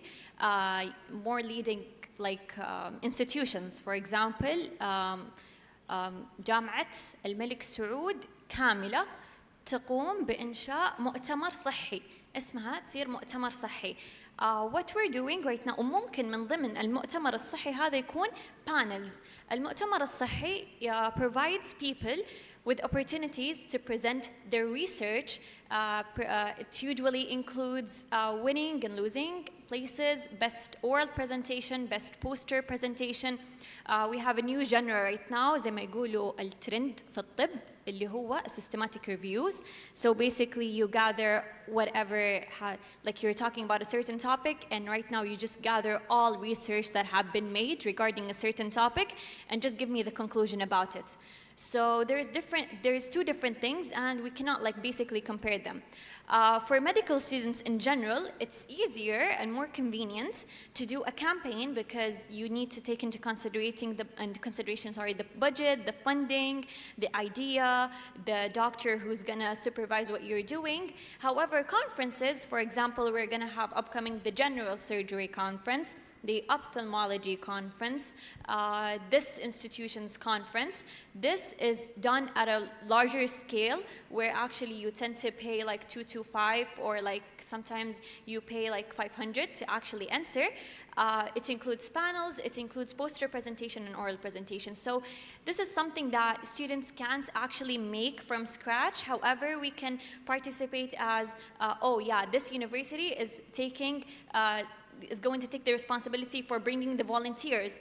This university, everyone from all universities can present their posters and can present with their research. So what you're doing is actually really great for your level because you have like the resources, let's say, and that's a really great thing. But I think that in medicine, things are a little bit different. You can take part in leading, for example, the healthcare professionals in each university. Each university has its own medical conference, so you can take part in that, but you can't actually make that from scratch as you make campaigns. So, yeah. Thank you. So before moving on to a quick Q&A with the audience, I wanted to ask you, Abdullah, to end this panel on a sweet note. Again, you're an IBDAع finalist, mashallah, and you're going to be going to America, inshallah, representing Saudi Arabia this upcoming May for ISAF. Please clap for Abdullah's amazing achievements, inshallah. I wanted to dive deeper into what is your passion behind research specifically that you've gone on for 5 years consecutively and it led you to representing your own country. And more concisely, I wanted to know what type of research are you most interested in? Because there's hundreds of different types of research. Okay, that's a very good question. بالنسبة لي, my passion for research, وأنا في البداية تقريبا أول ما دخلت الثانوي كان هدفي إن أنا أمثل المملكة. ما حددت في أي مجال تحديدا، هل هو أولمبياد أو أي شيء ثاني. فجلست أشوف أنا كيف أقدر أسوي هذا الشيء، وشفت إنه والله في مسابقة اسمها إبداع عندي أسوي ريسيرش. في البداية ما كنت أعرف أي شيء فعليا. So I started asking my friends ويعني going around and I found out it's not that easy and at the same time it's not that hard. I started looking for موهبة programs. I joined موهبة research program at King Abdullah International Medical Research Center. رحت الرياض، اشتغلت على بحث كان عبارة عن خلينا نقول بحث في مجال الطب، تحديدا microbiology. ما كان عندي interest وقتها، it was يعني my first time doing research. كانت صراحة جدا شيء صعب في البداية، كنت أشوف حاجة يعني غريبة علي، وتوقعت هذا الشيء، لكن الحمد لله في النهاية قدرت أطلع ببحث كويس. يعني at the end شاركت في إبداع، لكن للأسف ما تأهلت من أول مرة. يعني الحمد لله على كل حال. فعشان أكون صريح زعلت مرة يعني، وتقريبا وقفت لفترة معينة، بس بعدين قلت خليني أرجع. قدمت على SRSI، برنامج بحثي في جامعة الملك عبد الله للعلوم والتقنية كاست. رحت مع أصحابي شاركنا كلنا، والحمد لله قدرت أطلع ببحث. هذه المرة ما كان في مجال الطب، كان في ال Environmental and Earth Sciences, specifically coral reefs. تقريبا مجال جدا مختلف عن المجال اللي جربته قبل لكن يعني to be honest it was يعني one of the best experiences I've ever had و my passion بصراحة أنا أول أصلا ما جربت الريسيرش يعني حسيت إنه حاجة أنا جدا مهتم فيها حاجة أنا أقدر أفيد فيها مجتمع كامل وإن شاء الله أنا في المستقبل أبغى أسوي publish the papers أبغى أسوي أشياء جدا كثير حتى لو أنا أبغى أدخل تخصص الطب لكن في النهاية أنا جدا مبسوط في المحل اللي أنا فيه سواء دخلت طب أو رحت في أي مجال ثاني لكن أبغى أكمل في الريسيرش محل ما رحت يعني. That honestly shows how far persistence can get you. It's very hard for people to, after working so much, specifically on research, it takes so much time. It's very hard and very rare to see people that failed the first time go again and even harder, and mashallah now you made it to where you want to be. So now we'll be moving on to a Q&A session. It's going to be very small before we move on to the next panel, inshallah. If there are any people here that want to ask a question, please raise your hand and we'll be answering. Yes. Tamam. We'll go with you first.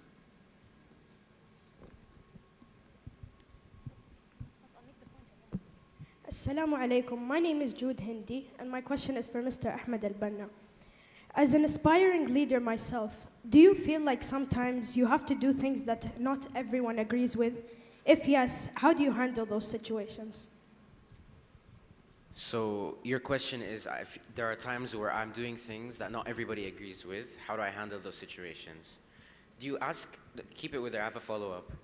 Do you ask that question in the context of a team, or I'm just doing whatever and other people from the outside are disagreeing? But like, let's say in a class, you have a project or something you're working on in school, and you have an idea. So when you start like implementing the idea, not everyone agrees with it, but most agree. So those people who don't agree want to show they don't agree, they don't work with you, they don't help. So how would you handle that situation? So that's an amazing question because what it stems from is the idea of becoming a leader. No company is a one-man show. There are different processes, different opinions. That's why our diversity is what makes us strong. Different perspectives from everybody. Disagreement is a good thing. We don't want a room full of yes people. We want a room full of people who are going to fight back, fight tooth and nail for their perspective. When it comes to working on a project and with people disagreeing, my number one tip is listen. You never want to go into these disagreements aggressive. You never want to seem like your stance is solid. Your flow, you're like water. You'll go through all the states of matter. So when it comes to people disagreeing, the first thing is listen to them. Don't, go back and forth. The second thing is try and see merit. The people working in your group, it's your group. There is something to them. They're your friends, they're smart, they're motivated. So there is a merit to the idea. So understand from their lens and their perspective all of these different things. And third, ask others. Making single decisions as a leader, that's not really teamwork, that's a dictatorship. So ask others who are in your position, those who are coming from different perspectives, and then make a collective decision. When it comes to disagreements, don't disagree alone, disagree as a team.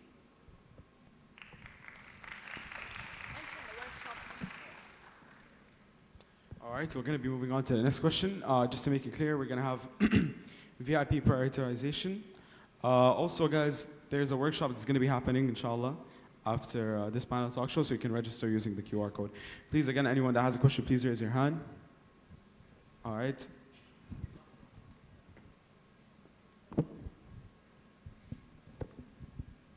Assalamu alaikum. You guys are all, mashallah, clearly very successful.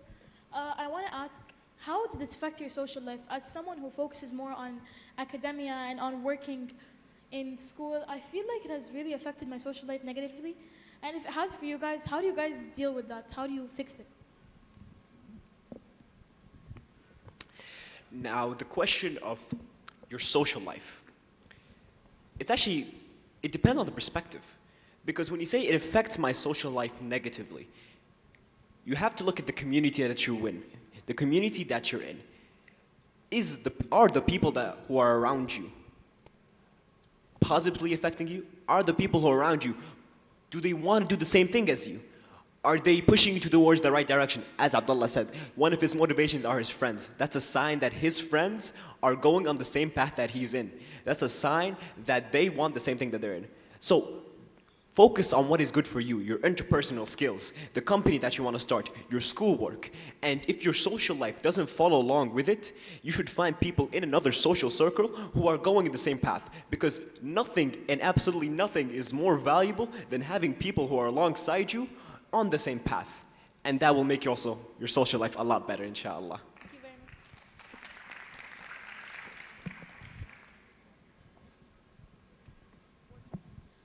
All right, so I apologize if there are any more questions. All their contact information, you can, all the amazing speakers' contact information, will be available on their LinkedIn's. Again, we're in a time crunch. There's going to be workshops. Please, I really do encourage to attend these workshops. They're very helpful, hosted by the Red Crescent, Delta Laboratories, and Al Batarji Debate Club. Thank you guys for your time. We learned a lot. And please keep going because you are the future. We are the future. Thank you for your time.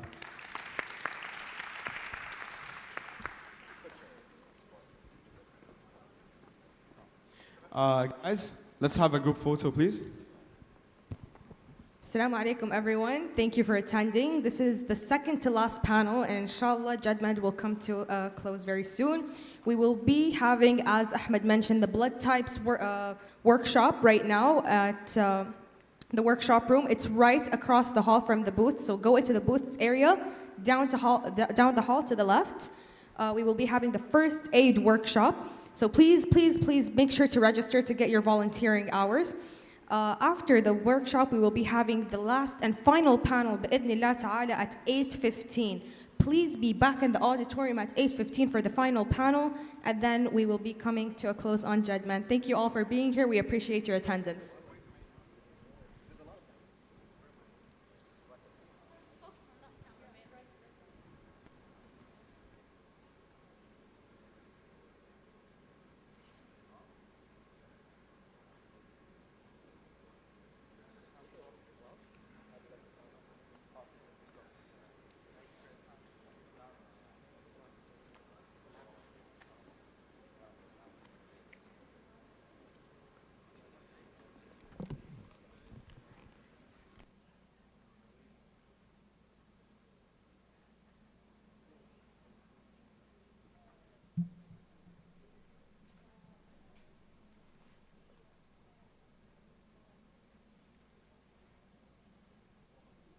Once again, a reminder, everyone, we will now be having the first aid workshop hosted by the Saudi Red Crescent Authority. It's definitely not one to miss, and you can gain volunteering hours through this. Don't miss this opportunity to learn life-saving skills as well as connect with others.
بس فين الدكاترة؟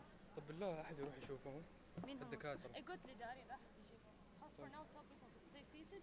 طيب قول لهم حنبدأ وقول لهم يعني ايش البلان. طيب السلام عليكم everyone. Please settle down.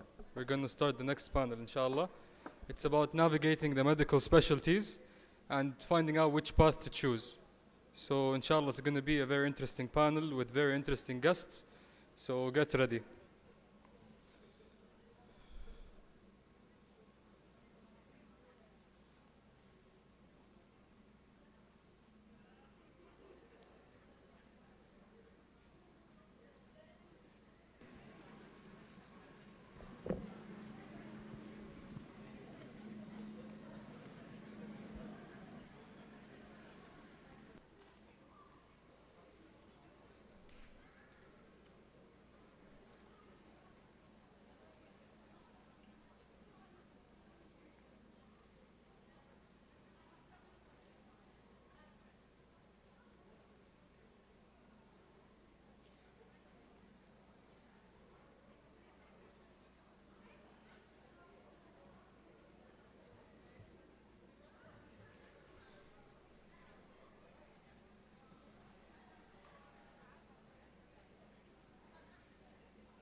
That's it.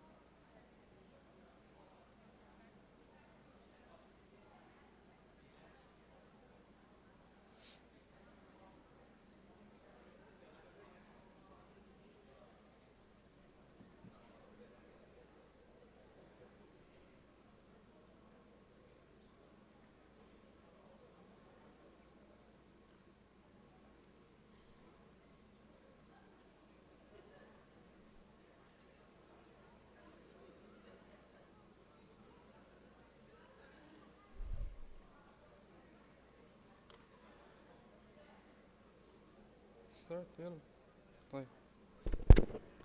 طيب السلام عليكم ورحمة الله وبركاته. الحضور الكريم أرحب بكم في الجلسة الحوارية الأخيرة بعنوان Navigating the Medical Specialties Which Path to Choose. شاركوني في الترحيب بأطبائنا الأعزاء الدكتور عبد الله الحربي Orthopedic Surgeon، الدكتور محمد بهادر Pediatrician، الدكتور عبد الرحمن الصبحي Internal Medicine، دكتور مروان مراد Medicine Physicist.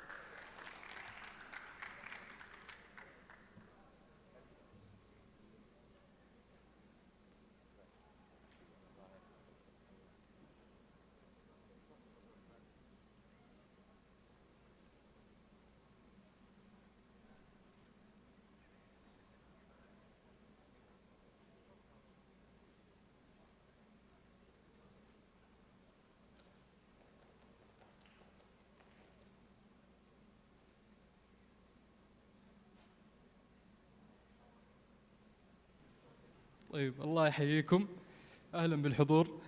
اليوم زي ما قلنا جلستنا عن navigating the medical specialties. حابين نعرف التخصصات الصحية وإيش مساراتها وكيف نقدر نختار التخصص اللي يناسبنا ويناسب شخصياتنا وحياتنا واهتماماتنا. فأهلا بكم دكاترة، وحاب أنكم تبدأوا بأنكم تعرفون عن نفسكم، إحنا متشوقين نعرف أكثر عنكم. تفضل دكتور مراد.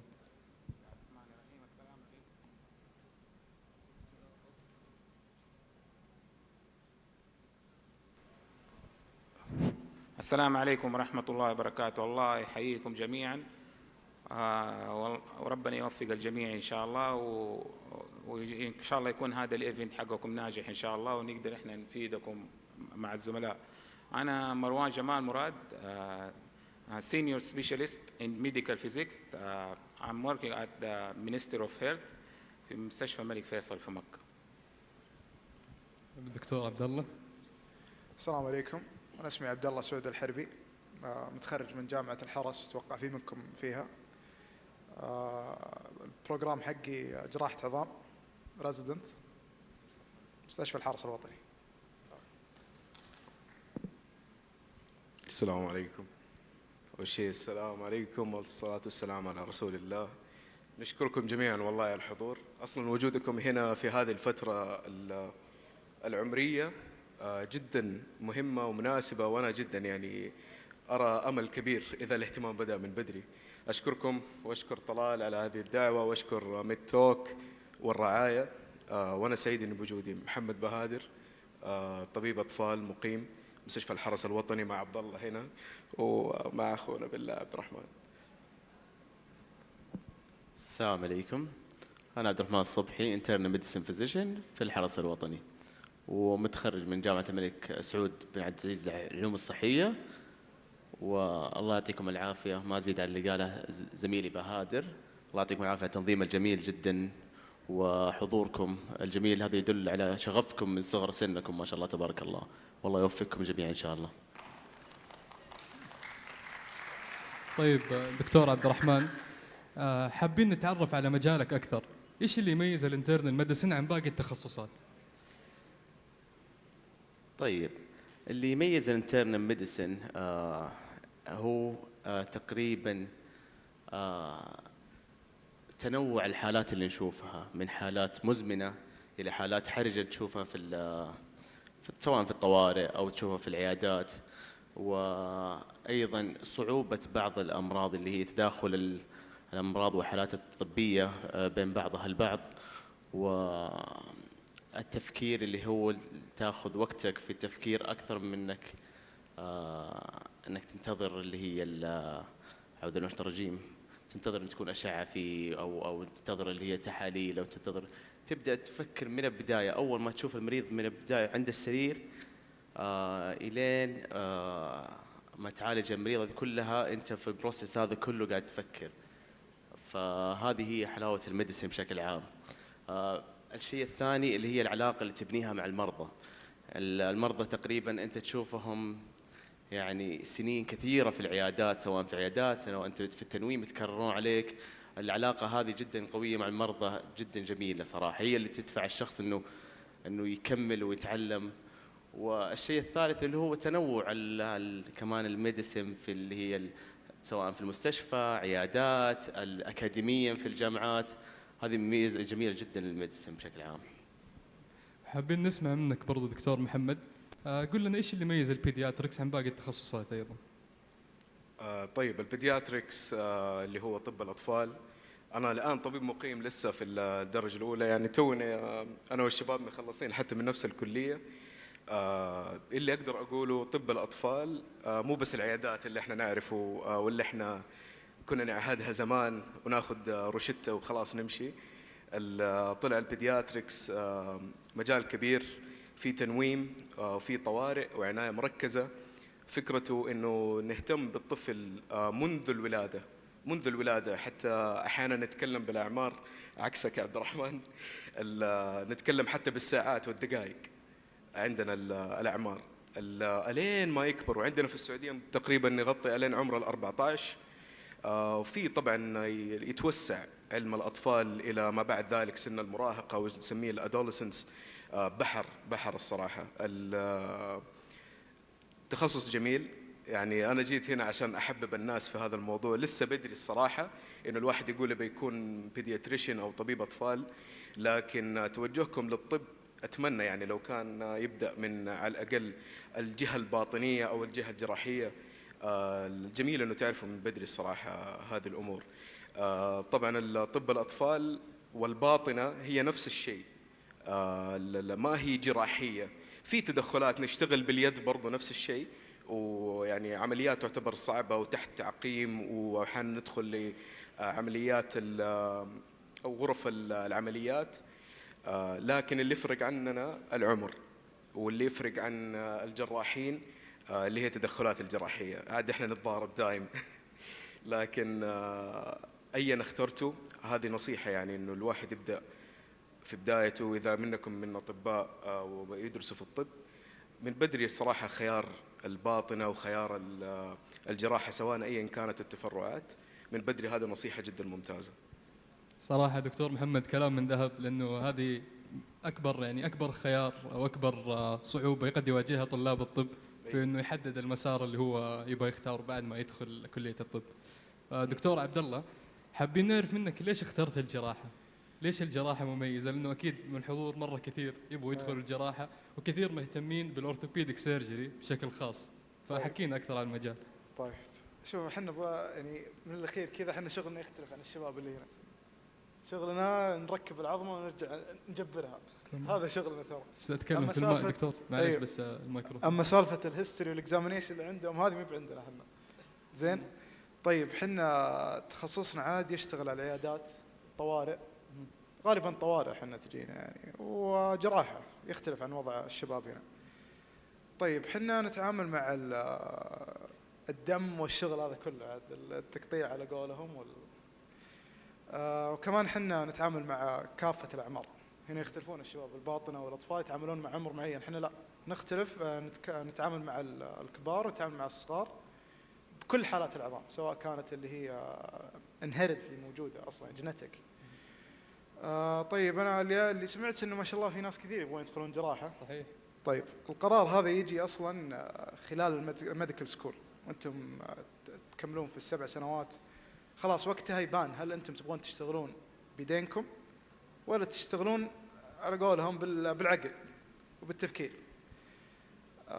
طيب جراحة العظام هي ديماندنج، اللايف ستايل صراحة لكم عليه شوي، لكنه worth it لما تشوفون البيشنت يعني يجيكم تعبان، وانتم يعني بعد الله سبحانه وتعالى انتم اللي ترجعونه تمام، يعني ترجعونه فرحان مرتاح. ترى هذه بالدنيا وما فيها زي ما قال. الصعوبات اللي فيها الدراسة، الانكولات،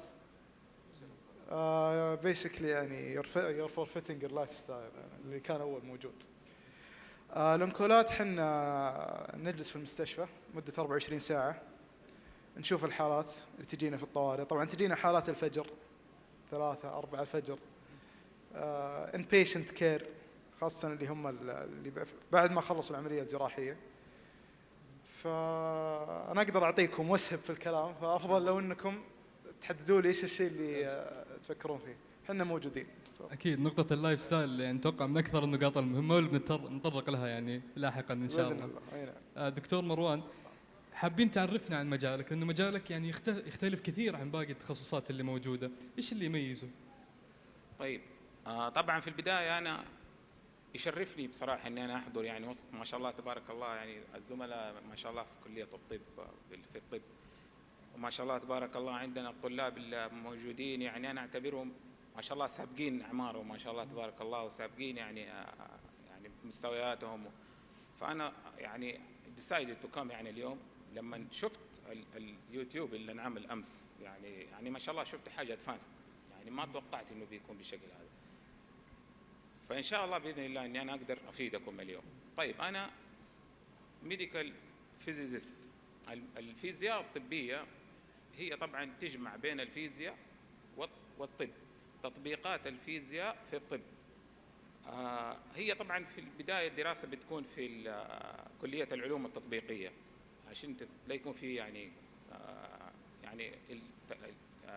الباس في الفكرة. خلال السنة الأولى بتدرس يعني السنة فيزياء عامة الجميع جنرال فيزيكس، بعدين بتتخصص. طبعا هذا الكلام كان في جامعة أم القرى الين قبل 15 سنة، كانت بس جامعة أم القرى هي اللي تقدم الفيزياء الطبية، وبعدين بعد السنة الأولى بتحدد مسارك، يعني انك تستمر زي ما انت بيور فيزيكس او بتكون ميديكال فيزيكس. طبعا في الميديكال فيزيكس اللي هي الابلكيشن حقت الفيزيكس ان الميديسين. التطبيقات الفيزياء في الطب يعني احنا لو جينا قلنا لاست سنشري الاكسبيرت اللي هو ديسكفرد راديشن هو كان فيزيائي، اللي هو تقريبا كان في قبل اكثر من 100 سنه يعني. فالاشعاع واكتشافات الاشعاع كانت على يد الفيزيائي. فالان اللي حاصل ان هي جميع اجهزه اللي هي مصدره للاشعاع والراديو اكتيف ماتيريالز اللي هي بتستخدم في الطب النووي يعني من تخصص الفيزياء الطبيه. الفيزيائي الطبي يعني حاليا يعمل في المستشفيات في اكثر من اريا، يعني ممكن يكون في الدايجنوستيك، ممكن يكون في التريتمنت اوف كانسر، ممكن يكون في الراديشن سيفتي. طبعا كل واحده لها طبعا يعني تاسك مختلفه. وطبعا من الضروري جدا، من الضروري انكم يعني عشان انا لا يفوتني هذه النقطه، انكم انتم يعني تو هاف تو بي شور يعني قبل لانك انت يعني يو هاف تو سيرش. يعني الفيزياء الطبيه في وزاره الصحه في الحكومه، يعني مستشفيات الحكومه تختلف عن الفيزياء الطبيه مثلا اللي رحتوا في السبيشالايز هوسبيتال، يعني زي مستشفى الملك فيصل، مستشفى الحرس، مستشفى القوات مثلا المسلحه. فحتلاقي مثلا في مستشفيات وزاره الصحه الفيزياء الطبيه تعتبر لسه عرير، يعني ما لها تقريبا اول تعيينات للفيزياء الطبيه في وزاره الصحه كانت تقريبا قبل 20 سنه، يعني يعتبر تخصص نادر الى الان. بينما في مستشفيات تخصصيه وزي كده حتلاقي لهم يمكن 30 سنه او اكثر. فعشان كده في وزاره الصحه لسه ستيل جروينج اب يعني الفيزياء الطبيه.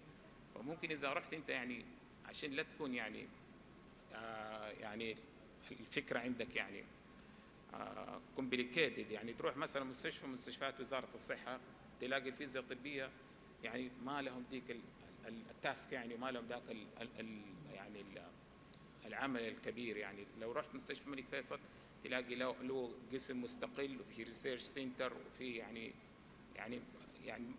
very important يعني.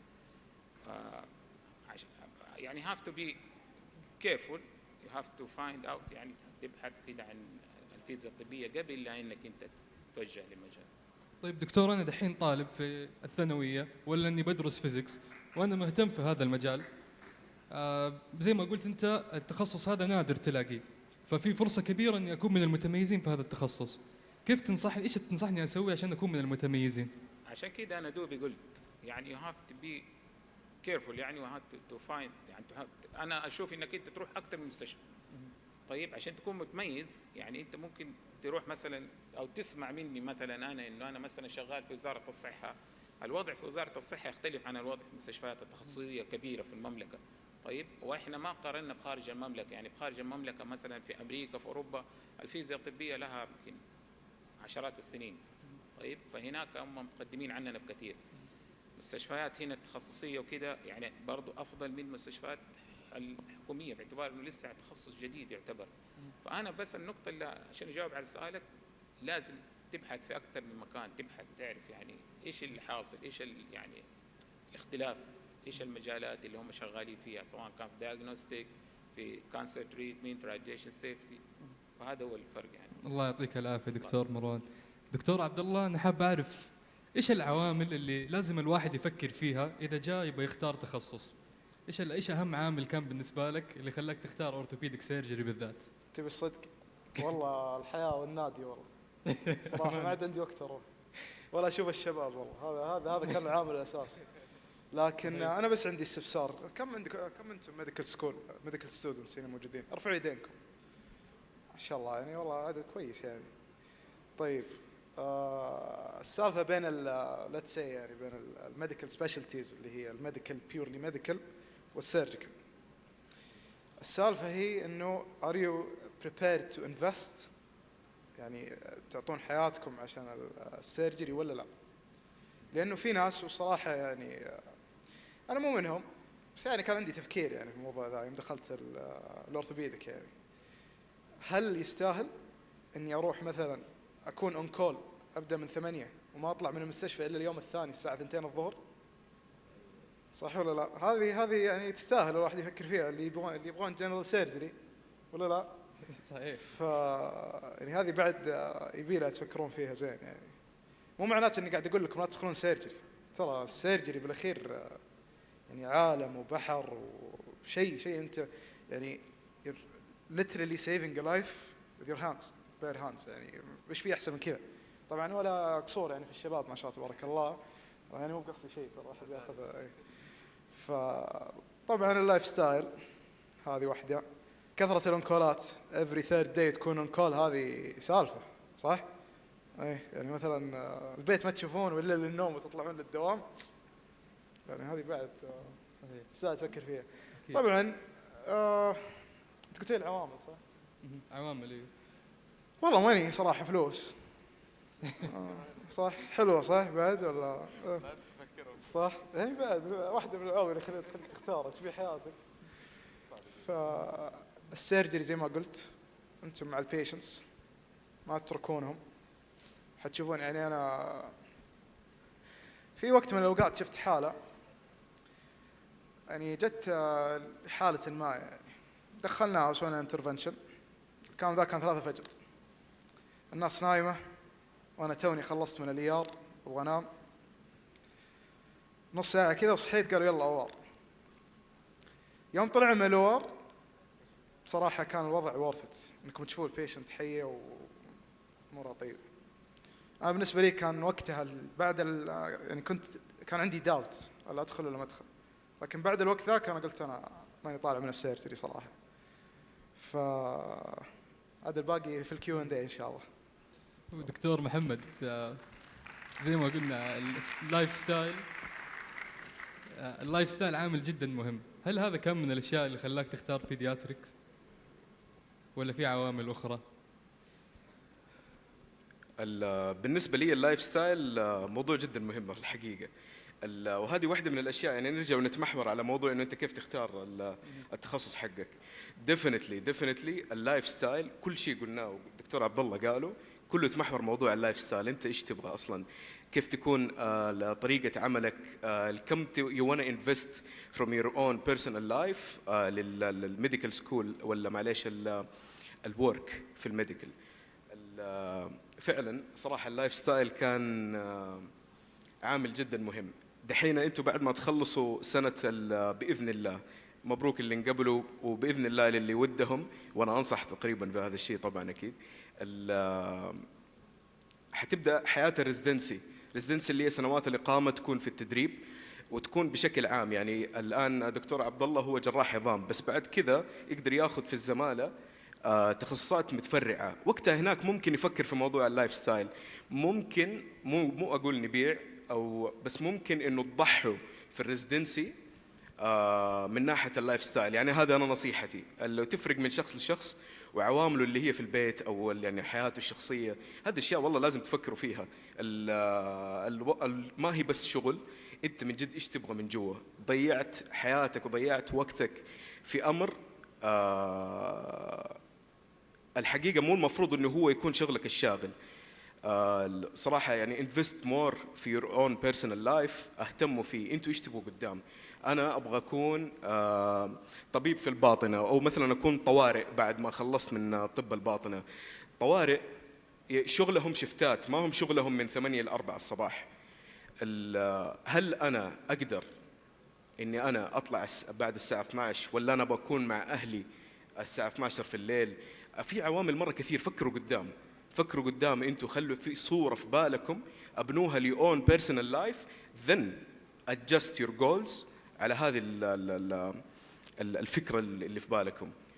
اذا بتتكلم عني انا، فعلا والله البيدياتريكس في موضوع المناوبات اللي هو لما تقول عن اون كول، بالذات موضوع الباطنه. يا ريتكم يعني لو او في فرصه باذن الله في المره الجايه ان شاء الله في موسم جديد السنه الجايه، في تخصصات ترى ممتازه من ناحيه اللايف ستايل. هنا الاورثوبيدكس والبيدياتريكس والباطنه سواء اختلفت السيفيريتي في وضع التعب، لكن كلها ديماندنج. انتبه الحق، الموضوع المناوبات موجود. يعني انا في الشهر من 5 ل4 يعتبر قليل، زميلي هنا 7 الله يعينه وواقف حتى ها. يعني وهنا نفس الشيء يا دكتور عبد الرحمن. بس انا النقطه اللي بوصلها انه انا قلت خلاص يعني دون الريزيدنسي عادي هي 4 سنين. انت 5 يا عبد الله؟ 5 سنين انت يا عبد الرحمن. 4 سنين، 4 سنين عادي، ما هي مشكله انه تضحي لاجل اسمى اللي قدام. انت ايش ودك بعدين؟ انا لما اجي اتخصص ايوه انا يهمني اللايف ستايل، ما ابغى تخصص صراحه يكون ياخذ من وقتي كثير. ليش؟ لانه انا في بالي وفكرتي I want to be with my family، ابغى اهتم. هذه الصوره اللي انا عندي تفرق والله من واحد لواحد، تفرق. انا اسف للتفرق بس انه للميل والفيميل تفرق. ترى حتى بعدين تبداوا تفكروا في الفيزيكال ليميتيشن. موضوع الفيزيكال ليميتيشن الاورثوبيدكس تلاقيهم عكسنا، احنا بيدياتريكس احنا فيميلز دوميننت، بس هنا مثلا في الاورثوبيدك ميل دوميننت. بس برضو حتى لو انتم فيميلز، انا اعرف في زميلتنا ما شاء الله من دفعتنا انقبلت اورثوبيدكس وكانوا يبغوها، حتى مو بس انه حاولت، كانوا يبغوها ما شاء الله تبارك الله، الله يذكرها بالخير. انا اقصد ما في مانع، ما في شيء مستحيل، بس الصراحه وهو قال دكتور عبد الله لو تبغوا شيء ولو كان ديماندنج ميك ات ورث ات. انت تبغاه لانه حيجي الباد داي، والباد داي يو ويل كويستشن يور سيلف. والله يو ويل كويستشن يور سيلف. اي كويستشنت، عبد الله اتصل علي وعبد الرحمن اكيد 100%. فذا داي اوف كويستشنينج يبقى انت ايش تبغى؟ تبقى انت لما تفكر كذا قدام والله اتس ورث ات وات از ورث ات، والله ورث ات. الحمد لله. الله يعطيك العافيه دكتور محمد، فعلا كلمات جدا مهمه ولازم الواحد يفكر في هذه الاشياء قبل ما يختار تخصص. طيب دكتور عبد الرحمن، دكتور محمد تطرق للموضوع، لكن انا ابغى اتكلم معك على لحظه مريت بيها او موقف سر لك خلاك ما انت متاكد من التخصص اللي انت اخترته، او العكس شيء خلاك متاكد 100% انا في المكان الصح. والله شوف، بالنسبة للي هي زي ما زيد على اللي قالوا الشباب اللي هي على اللايف ستايل وهذه كلها، هذه صراحة لها مهمة جدا بالنسبة لاختيارك لتخصصك المستقبلي، وأبدا مو غلط، حتى ممكن هي توب 1 برايورتي في هذا الموضوع. وبالنسبة للأمور ممكن كويستشنينج هي صراحة ممكن الشباب يتفقون معي حتى في هذا الموضوع، هو الفترة اللي you question yourself about your specialty هي الأون كول. مستحيل وقت الدوام الطبيعي ما راح تحب التخصص، راح تتعلم، راح كل شيء، لكن وقت الانكول هو اللي تبان الحقيقه. هي صراحه يعني الشخص اللي جرب تخصص وهو يقول حبيت وجرب انكول، هذه هنا. ففي انكولات سيئه تمر عليك، في انكولات صح كويسه ما تشوف شيء، يعني ممكن تشوف حاله حالتين.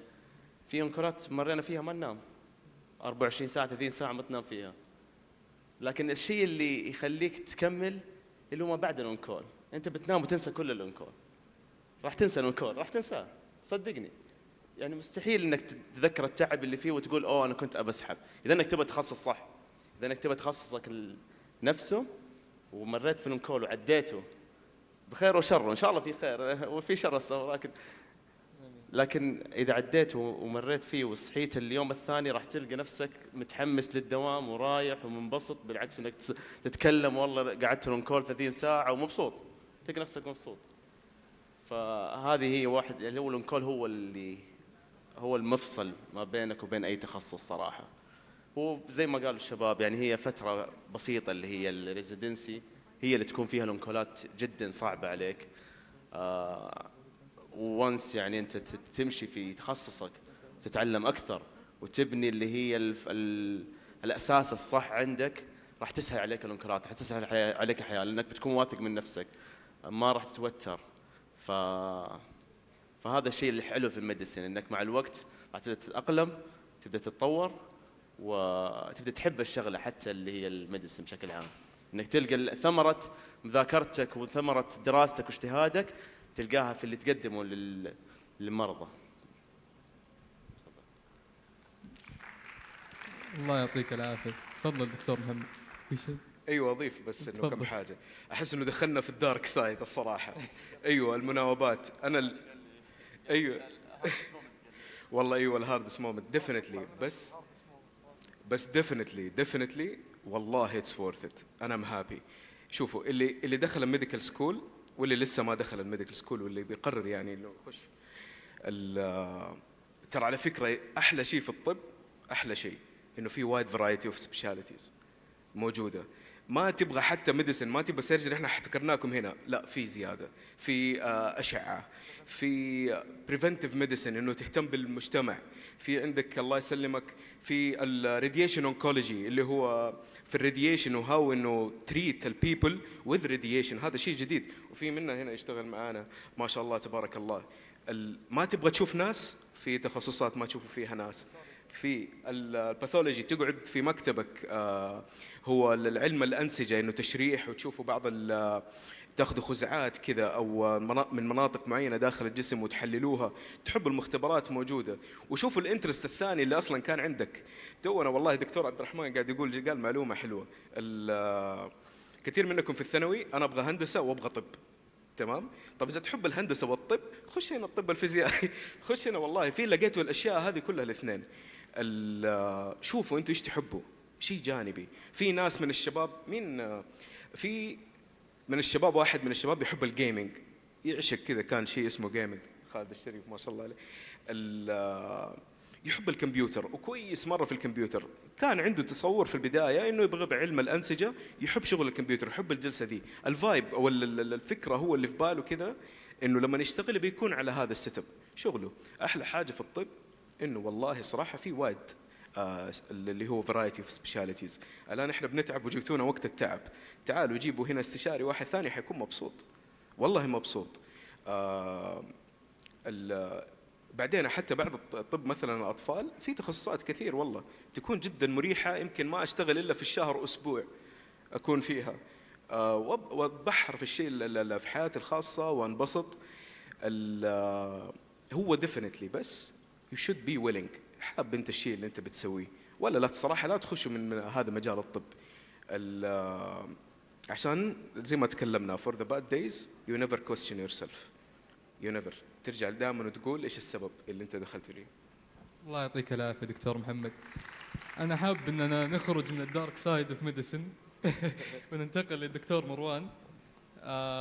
دكتور مروان، ايش في موقف مريت فيه خلاك تحب تخصصك ويعني يمكن يحبب الناس الثانيين بأنهم يدخلوا التخصص اللي أنت فيه؟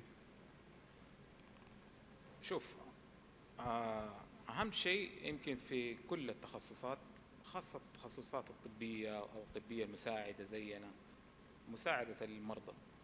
يعني إحنا بشكل من الأشكال سواء يعني الميديسين أو إحنا الأبلايد ساينس، يعني لنا بشكل مباشر وغير مباشر مساعدة المريض، فأنت ممكن بأي شكل من الأشكال أنقذت روح، تمام؟ فهذا الشيء أجره في الدنيا وفي الآخرة.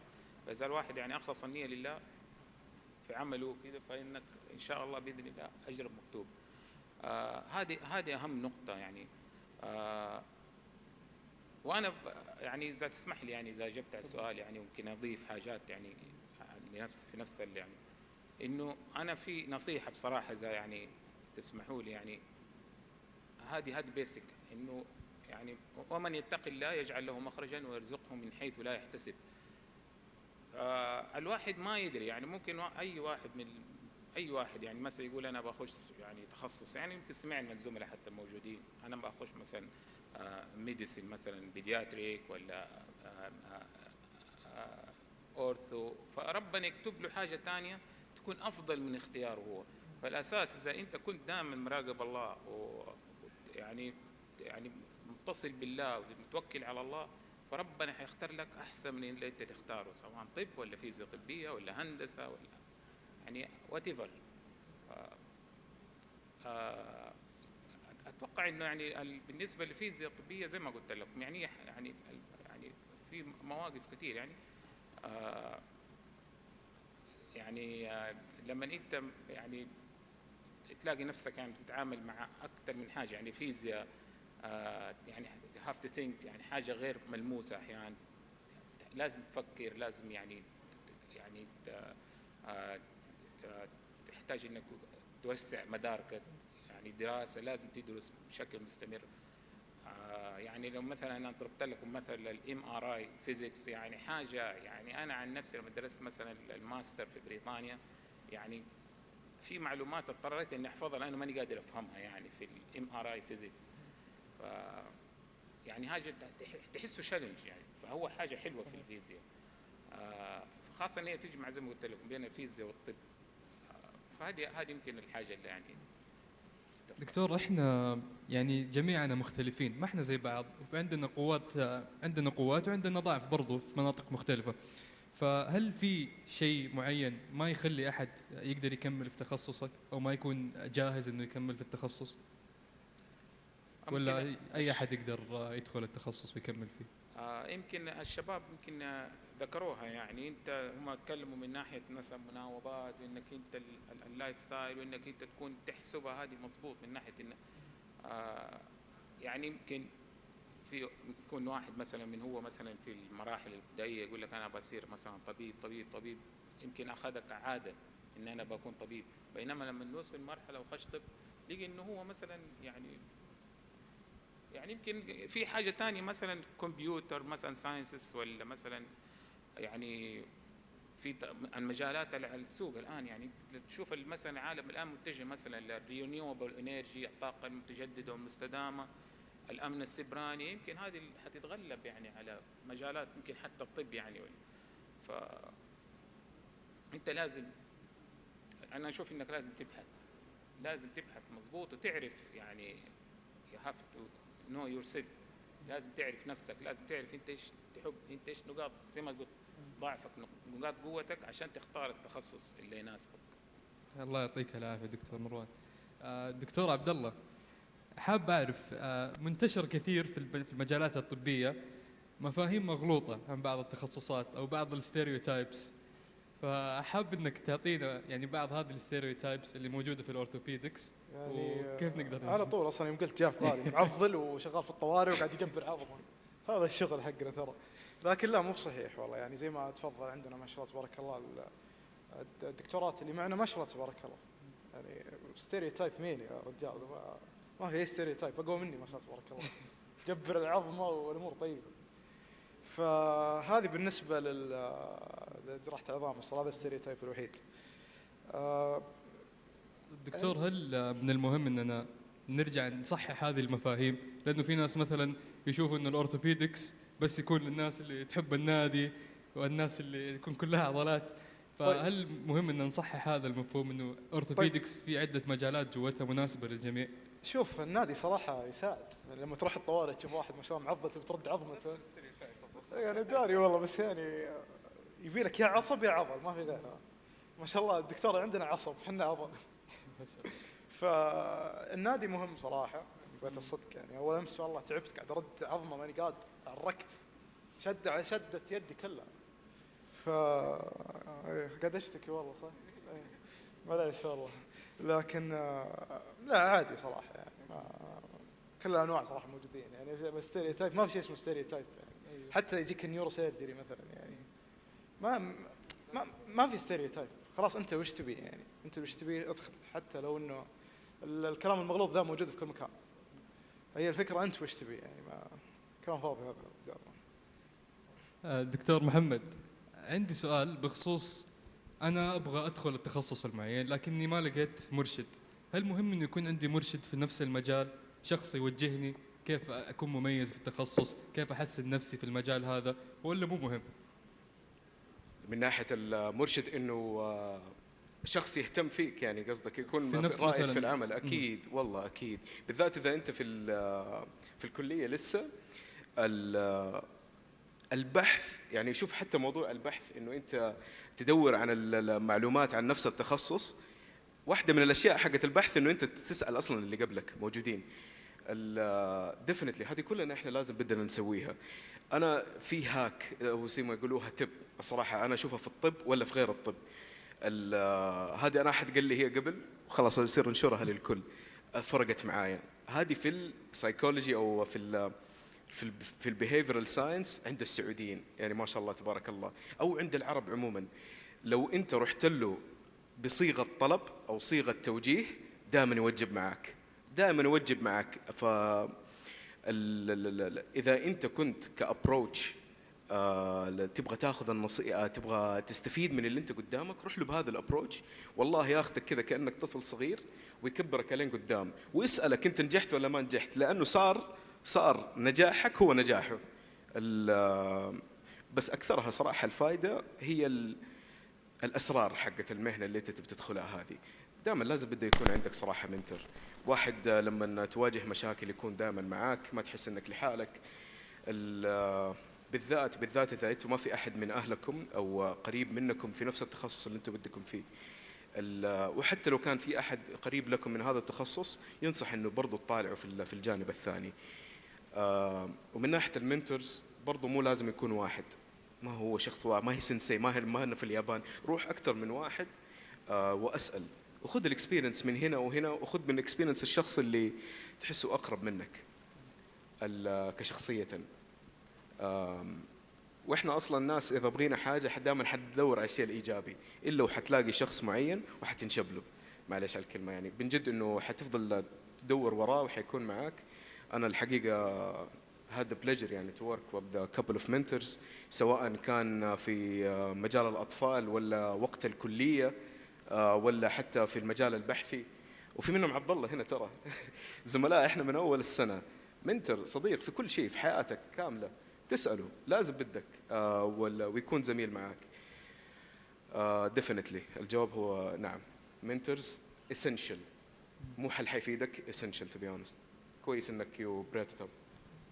دكتور عبد الرحمن، حاب انهي بس عندي اضافه تفضل. على الموضوع. في السيرجري خاصه تحتاج يكون عندك منتور. ترى هي السيرجري ترى يتنقل من شخص لشخص، لازم يكون معك واحد في كل خطوه، معلش في كل خطوه، في كل شيء معك يكون، لانه مو الميديسن علم وبحر، لكن السيرجري هي خطوات تسوت اكثر من مره، ولازم تكون عارف هو ايش سوى بالاكسبيرينس. اصلا حتى السيرجري فيها علم، فيها جزء علم، هذا ما انكر، لكن السيرجري لازم يتناقل.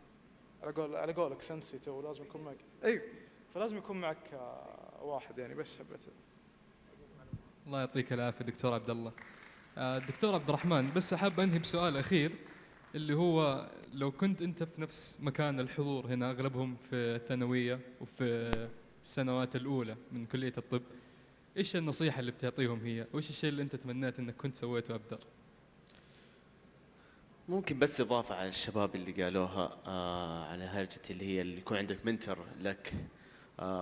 واحد من الكونسلتنتس قد قال يعني كلمه حلوه: if you are not willing يعني to ask don't expect me to be willing to teach you. خلاص، صح ان هي من واجبات الكونسلتنتس او المنتورز هو يشرح لك دون ما تسال، لكن اذا انت ما اعطيته هو ما راح يعطيك. فهمتني؟ بالنسبه لسؤالك اللي هو كان عن نقطة نصيحة تعطيها للحضور إذا أو لنفسك إذا كنت في عمر أصغر. أشياء كنت أتمنى إني سويتها. ممكن في الثانوية بالضبط إنه كنت أقرأ عن التخصصات أكثر. أنا كنت بالضبط يعني ممكن على زمان يمكن قبل 8 سنين أو 9 سنين يوم كنا نقدم على اللي هي نقرأ، ما كنا نقرأ بشكل كبير على التخصصات الثانية، كنا بس مركزين على شيء يعني هي خصوصا أتوقع في السعودية كلها يا هندسة يا طب، ما في غيرها. يعني يا تخش هندسة يا انك في اللي هي الهيلث كير فيلد، يعني اللي هي الطب الصيدلة وهذه الامور، او هندسة. فهذه ممكن من احد الاشياء اللي ما كنت يعني متوسع في هذا الشيء. الشيء الثاني في خلال دراستي للطب، ممكن في بدايتي ما كنت اسال كثير زي ما قلت الشباب، ما كنت اسال كثير، كنت تقريبا اني معتمد على نفسي في كل شيء. هي ممكن تعلمك ان انت تبحث بنفسك، اللي هي تقرا بنفسك، تعلم نفسك، هذا الشيء بيفيدك طول عمرك. لكن في نفس الشيء في اشياء كنت اقدر اتجنبها انها تفيدني من بدايه عمري. الله يعطيكم العافيه جميعا. الله يعافيك. يعطيكم العافيه على وقتكم وعلى كلامكم صراحه اللي الكل اتوقع استفاد منه، وشكرا للجمهور، شكرا لحضوركم وحسن استماعكم، ونلقاكم ان شاء الله في محافل اخرى. شكرا لكم. Everyone, please remain in the auditorium. We're going to have our closing ceremony right now, and then after that, a workshop. I'll be explaining a bit more about that. But to end this specialties note on, rather than questions, we have a doctor in this audience who's a pediatric consultant and would like to say a few closing remarks. Dr. Nijad Abu Znada, as well as my mom. Assalamu alaikum wa rahmatullahi wa barakatuh. I just want to say I was in your seats, your R1, صح? R1? 2005, 2006? Okay. So I'm about running my 20th years in medicine. خوفوكم كتير يعني أنا بدأت أرتعب تذكرت الماضي. On calls وشفتات it's hard and you have to put your hard work.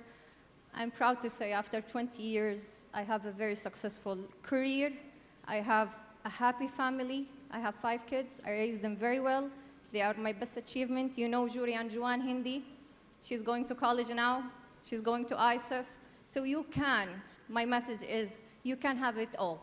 You can have a successful career. You can have a happy family. مو شرط إنه عشان تكوني a housewife ولا a husband and have kids and have a family, that means it will affect your career. ولا I want a good career, that means I will not have a happy family or I cannot make my family. You can have it all, but you have to put the dedication, you have to put the sweat in it, the hard work, and you have to choose wisely, okay? Go follow your passion, choose what you like. Subspecialties, ما هي سهلة. حقيقي, if you don't like pediatrics, from the first year, go out. Choose something different. I have a colleague at R4, في الحرس كان. R4. كان باقي له سنة يخلص pediatric. He changed his passion. He found himself somewhere else. He didn't, please no videos. He changed his path. He went to family medicine. And he's amazing professor now. Okay? So it's never late to change your career. Just follow your passion. Follow your passion. Follow your passion. And you can have everything. You can have a happy family. You can have a very successful career. And you can have very successful kids in the future, inshallah. I'm proud of them all. Thank you so much for those incredible words of wisdoms to end our incredible last panel. I'd like to thank all the doctors who've taken time out of their days to share their knowledge and wisdom with this amazing audience here. Just if we can have a group photo of this panel, it'd be appreciated. Thank you so much. And please, no one leave the auditorium. We'll be having our closing ceremony as well.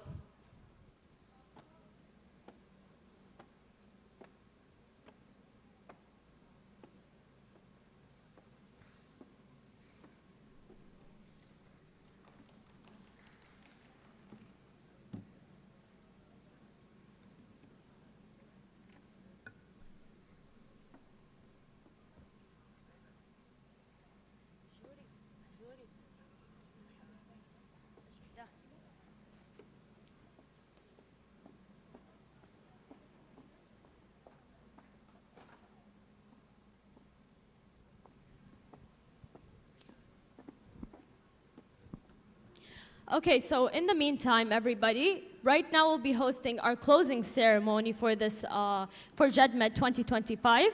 However, right after the thank you so much. After this, we're going to be having our last workshop, which is the blood type workshop hosted by Delta Clinics. It's going to give you insight on how to hands-on experience how blood testing is and learning knowledge in that field, as well as gaining volunteering hours, of course, through that. So right after that, you can head to the workshop area and experience that. Just give us 1 minute to empty the stage to begin our closing ceremony.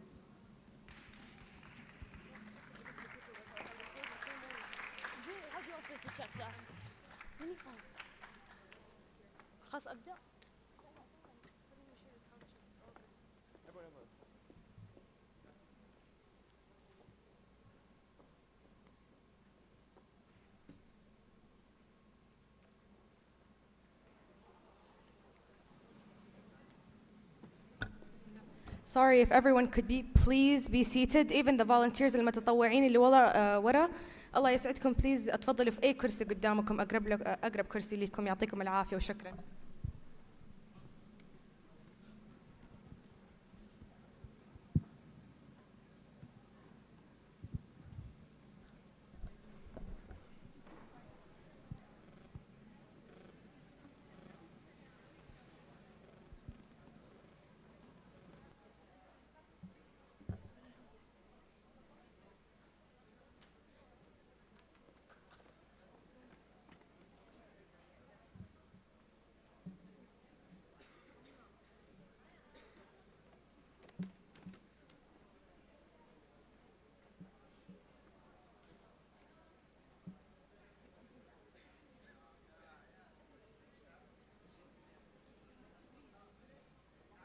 And just a pointer, the workshop barcodes are right in front of us. You could register for the blood types 1 in the meantime.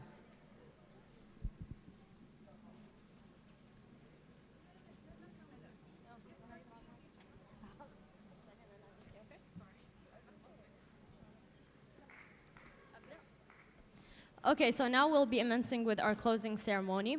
Assalamu alaikum wa rahmatullahi wa barakatuh. My name is Juan Rayan Hindi, and I'm proud to say that I'm the head of organization of Jed Med 2025.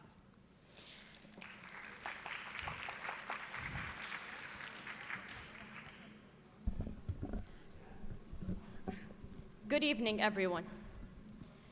Jed Med started as an idea. Just a spark, no blueprints, no guarantees, and definitely many risks. We didn't know how it would turn out. All we knew was that we wanted to build something that was truly meaningful, something that left people with many strong impressions. We wanted people to leave Jed Med feeling a little bit more connected, inspired, and maybe just a little bit changed. And alhamdulillah, you made that happen. To the team that made this possible, you know who you are. I've seen you at your best and at your most exhausted.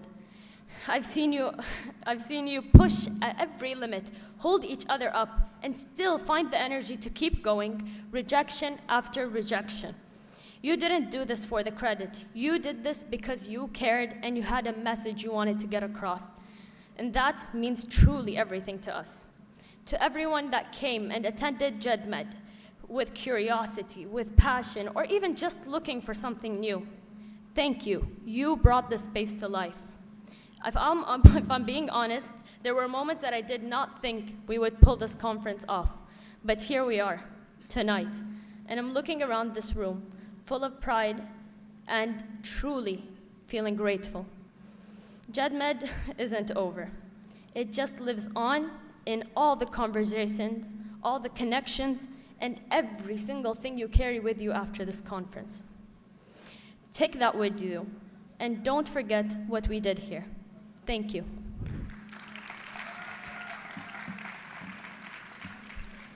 And now, I'm honored to welcome on stage Saudi Academics representative, Mariam Qari. Saudi Academics has helped us with so many things throughout this conference, and we cannot thank them enough. Thank you.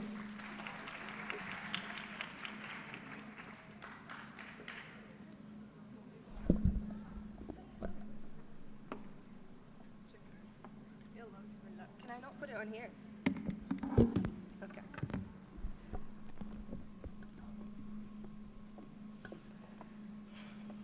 Assalamu alaikum wa rahmatullahi wa barakatuh. I stand in front of you as the Chief of Public Relations at Saudi Academics, a Saudi event management and consultancy company focused on the empowerment and the education of students in Saudi Arabia. My name is Mariam Qari, and today I'm going to introduce you to Saudi Academics. You know that feeling you first get when you try something new? The feeling of knowing you want to keep trying it, of knowing you want to get better, when everything just feels exhilarating and you know you've just found something that you need to keep doing. People today, all of us, we're surrounded by countless options, countless paths, and yet why is it that finding ways to pick an option is so hard?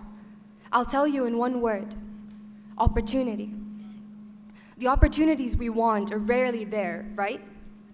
Maybe you think that, or maybe you've learned the truth, that to be able to find an opportunity to do what you so want to do, all you have to do is look. And I don't mean asking around and giving up a couple days later. By look, I mean look past. Look past that one thing you want and find the stepping stones you'll need to get there. Now here's the good news. If you're here, that means you've found the right path. You're lucky enough to enter a community with all these different people and all these new aspects where you can get to experience life lessons of reputation, of leadership, of respect, and how to finally move into your future. I know what you're all thinking. What does this have to do with Saudi Academics? Here, we go back to that same word I mentioned before: opportunity. Now, let me share how Saudi Academics is accomplishing this, how we're able to give students these opportunities. We do it through our collaborations. And with a wide range of associations, we've already had the privilege of co-hosting conferences like Harvard Congress and Cake, as well as workshops and educational events like the Leadership Evolution Forum held not long ago, and where we are now, Jed Med.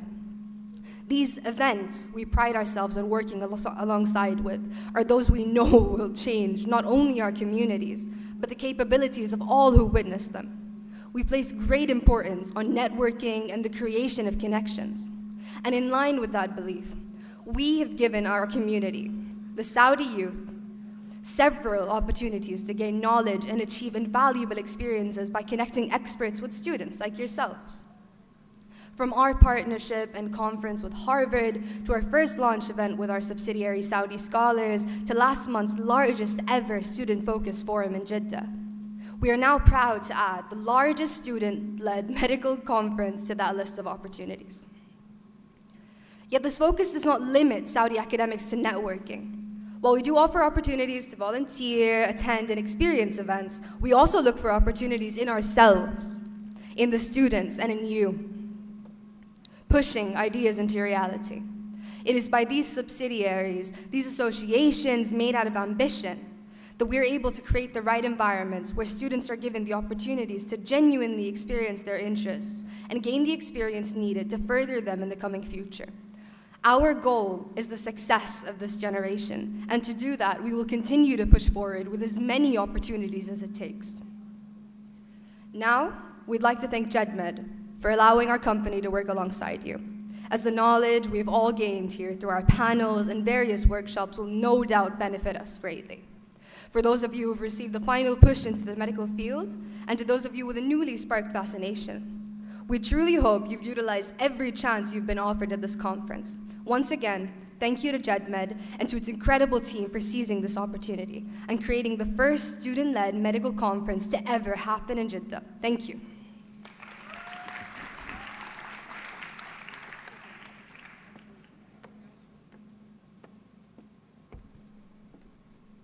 Thank you, Mariam, for those inspiring words. And now, I'm very proud to welcome on stage my best friend, my partner in crime, my other half, as well as the co-head of organization of Jed Med, my sister, Jody Hindi.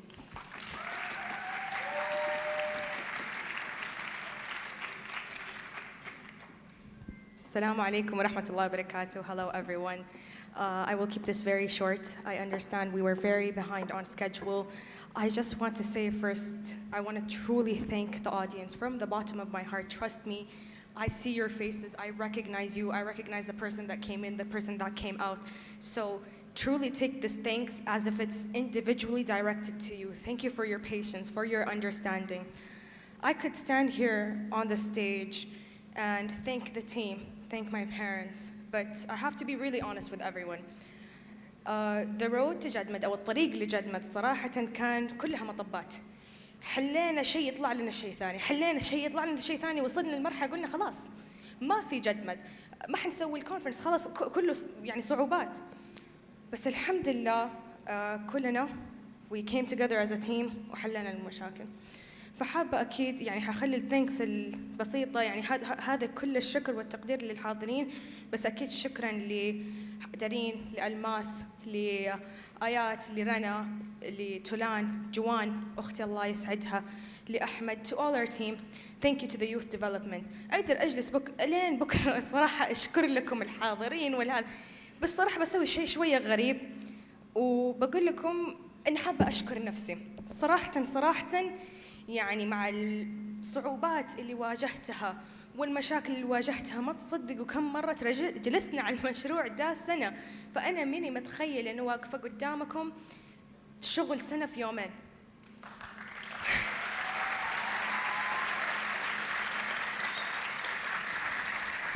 يعطيكم العافية. فما بطول عليكم، بس أتذكر اليوم اللي أحمد تواصل معايا قال جوري حابة تشاركينا في جد مد إنه تدخلي معانا في جد مد. قلت له الصراحة قلت لا، قلت له لا أنا معلش أنا مشغولة. قال لا يا جوري لا ما أدري، زن على راسي الصراحة. بس في النهاية قلت له أتذكر المسج بالضبط sure why not. يعني أنا قلت sure why not ما أعرف اللي شايفيني أنا جالسة أجري شوية فك الطرحة وأجلس كذا ورا الناس، من جد ماني عارفة نفسي يعني ماني قادرة أتحمل. فأنا طلعت لكم بدون سكريبت. أشكر كل الحاضرين، أشكر أمي وأبوي، بس صراحة ترى حتى أمي وأبويا they doubted the project. ما كانوا قالوا لا. أتذكر يوم رحت لأبوي جلست معاه قلت له بابا، أتذكر هذا حتى أتذكر أسبوع قبل الكونفرنس، تخيل كنت مفكر خلاص حسيب. رحت لبابا، بابا صارت المشكلة دي ودي ودي، إيش رأيك إيش أسوي؟ قال بنتي مشروعك فاشل. بابا المفروض تبدو لا يا بابا سويت توك إنه لا إن شاء الله تتيسر. جوري مشروعك فاشل. ومن غير شيء أبوي مو هنا، بس هو دائما يدعمني أنا، بس ما كان واثق في فكرة المشروع. فبس أرجع أشكركم جميعا، بس صراحة بعد ربي أشكر نفسي. لو ما كملت ما كان شفتكم اليوم، ما كان تعرفت على أشخاص صراحة يمكن I'm sure it's lifelong friendships. ما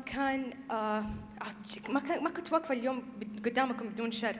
فشكرا لنفسي، يعني أنا جالسة أقول ذا الكلام out loud عشان أذكر نفسي. شكرا يا جوري على تعبك، شكرا إنك you believed in yourself، إنه صدقتي تقدري تسوي ذا المشروع. شكرا يا جوري إنه ما سمعت كلام الناس. لو أقسم بالله يعني ما أمزح لكم، تقريبا كل شخص سألته مو متوقع إنه جد مد حيصير اللي وصل له.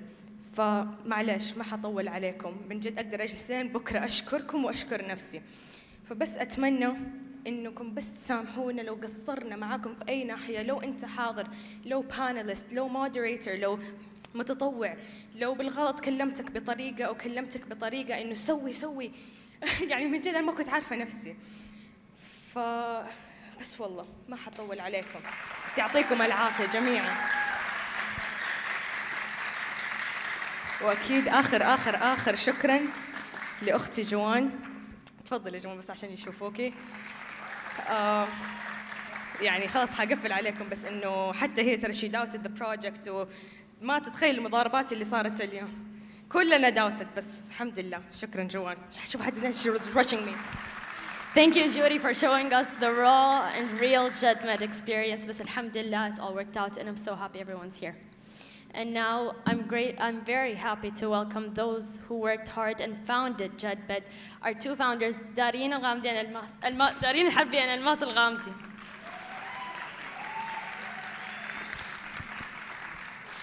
Jed Med would have not been possible without the support of all our sponsors, partnerships, and people who backed us up from day one till today. And we wanted to show our gratitude and token of appreciation to those who helped us come here. First and foremost, those genuinely, Jed Med wouldn't have been here without the support of the youth development. I'm proud to welcome Hala and Layan on stage.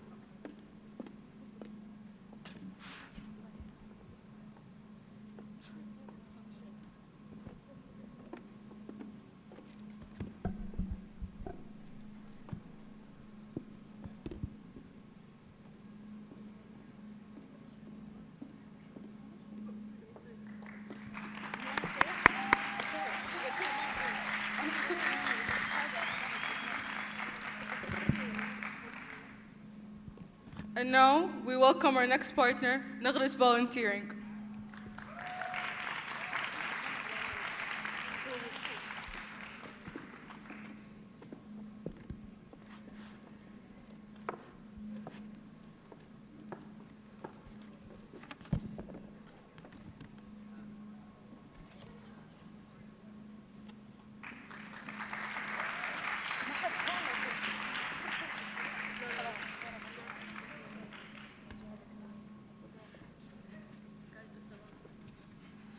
And now, we welcome our sponsor and partnership venue, Waad Academy.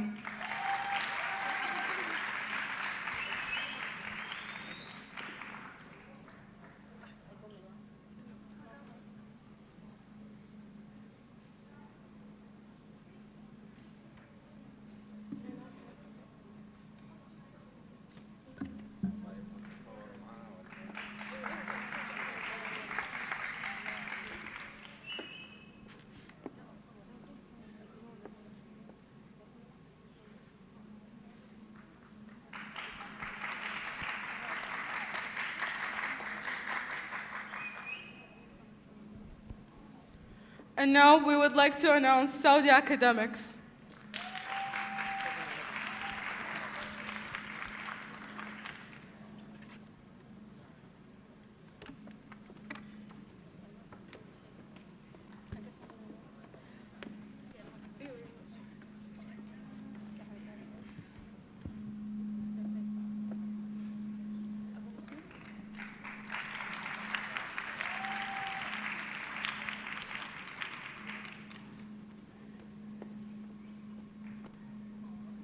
Last but not least, we would like to thank our final partner, Hattan Volunteering.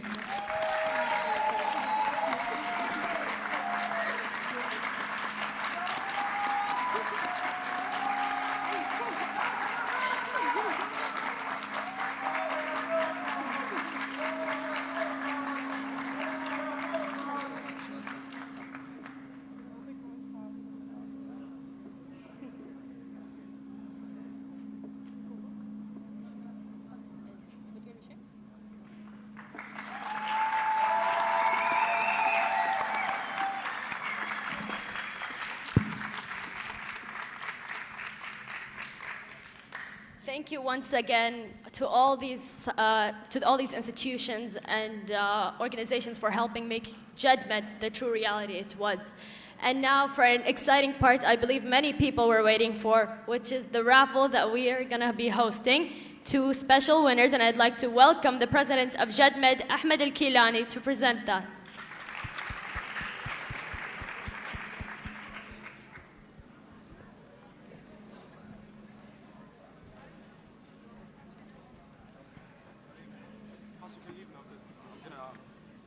And then I'll end it. Can't I use this?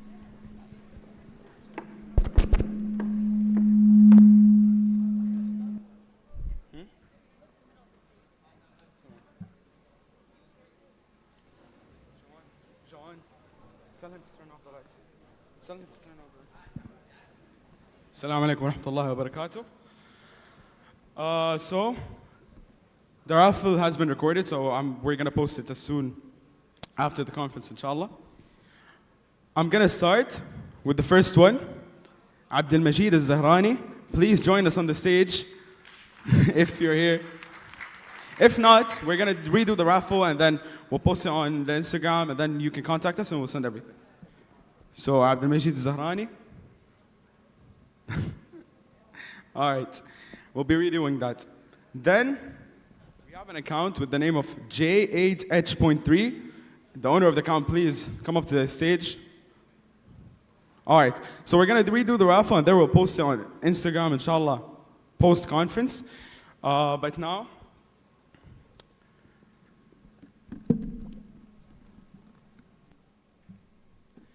close the lights.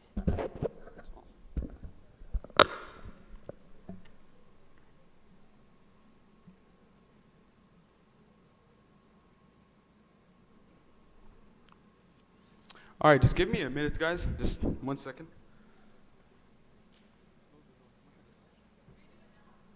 All right. So, hello, everyone. I'll be real with you. Standing here right now, I am kind of nervous. Like, really nervous. But I've learned something very important. If I wasn't nervous in my first speech that had 20 people maximum, I wouldn't be here standing talking to you. And if I'm not nervous now, I will never progress. I don't think I'll ever grow. Because nerves, they mean you do care about this. They mean you are pushing, and that feeling in your heart of that little fire pushing you forward is always going to stay. So yeah, I am nervous, but I am proud of that.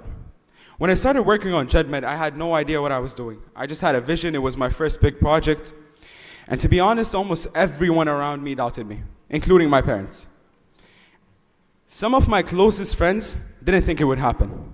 My parents were scared I was biting off more than I can chew. And even I had moments where I thought, maybe this won't happen. Maybe they are right. But we're here. And it's happened, alhamdulillah. But before anything else, I want to say something very important. To my friends, I apologize. To my parents, I apologize. And to everyone who doubted Jed Med, I apologize. Because here I am announcing the end of Jed Med.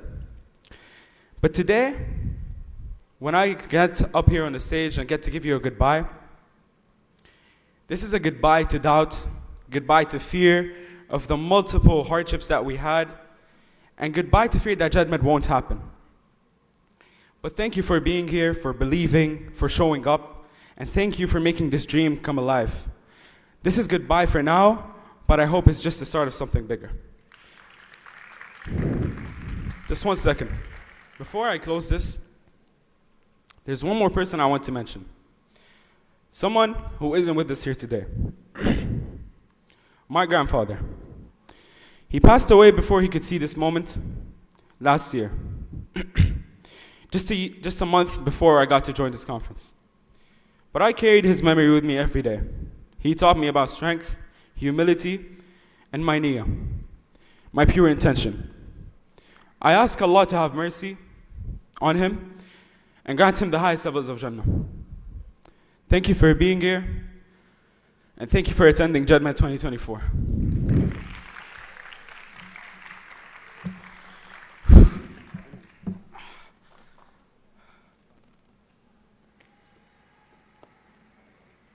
Thank you, everyone. That was Jed Med 2025. If you'd like to attend the blood type workshop, this is our final and closing remarks. You're welcome to attend. If not, you are welcome to leave. Once again, thank you so much. Thank you for your understanding, for your patience. We appreciate every single one of you today.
Catch her.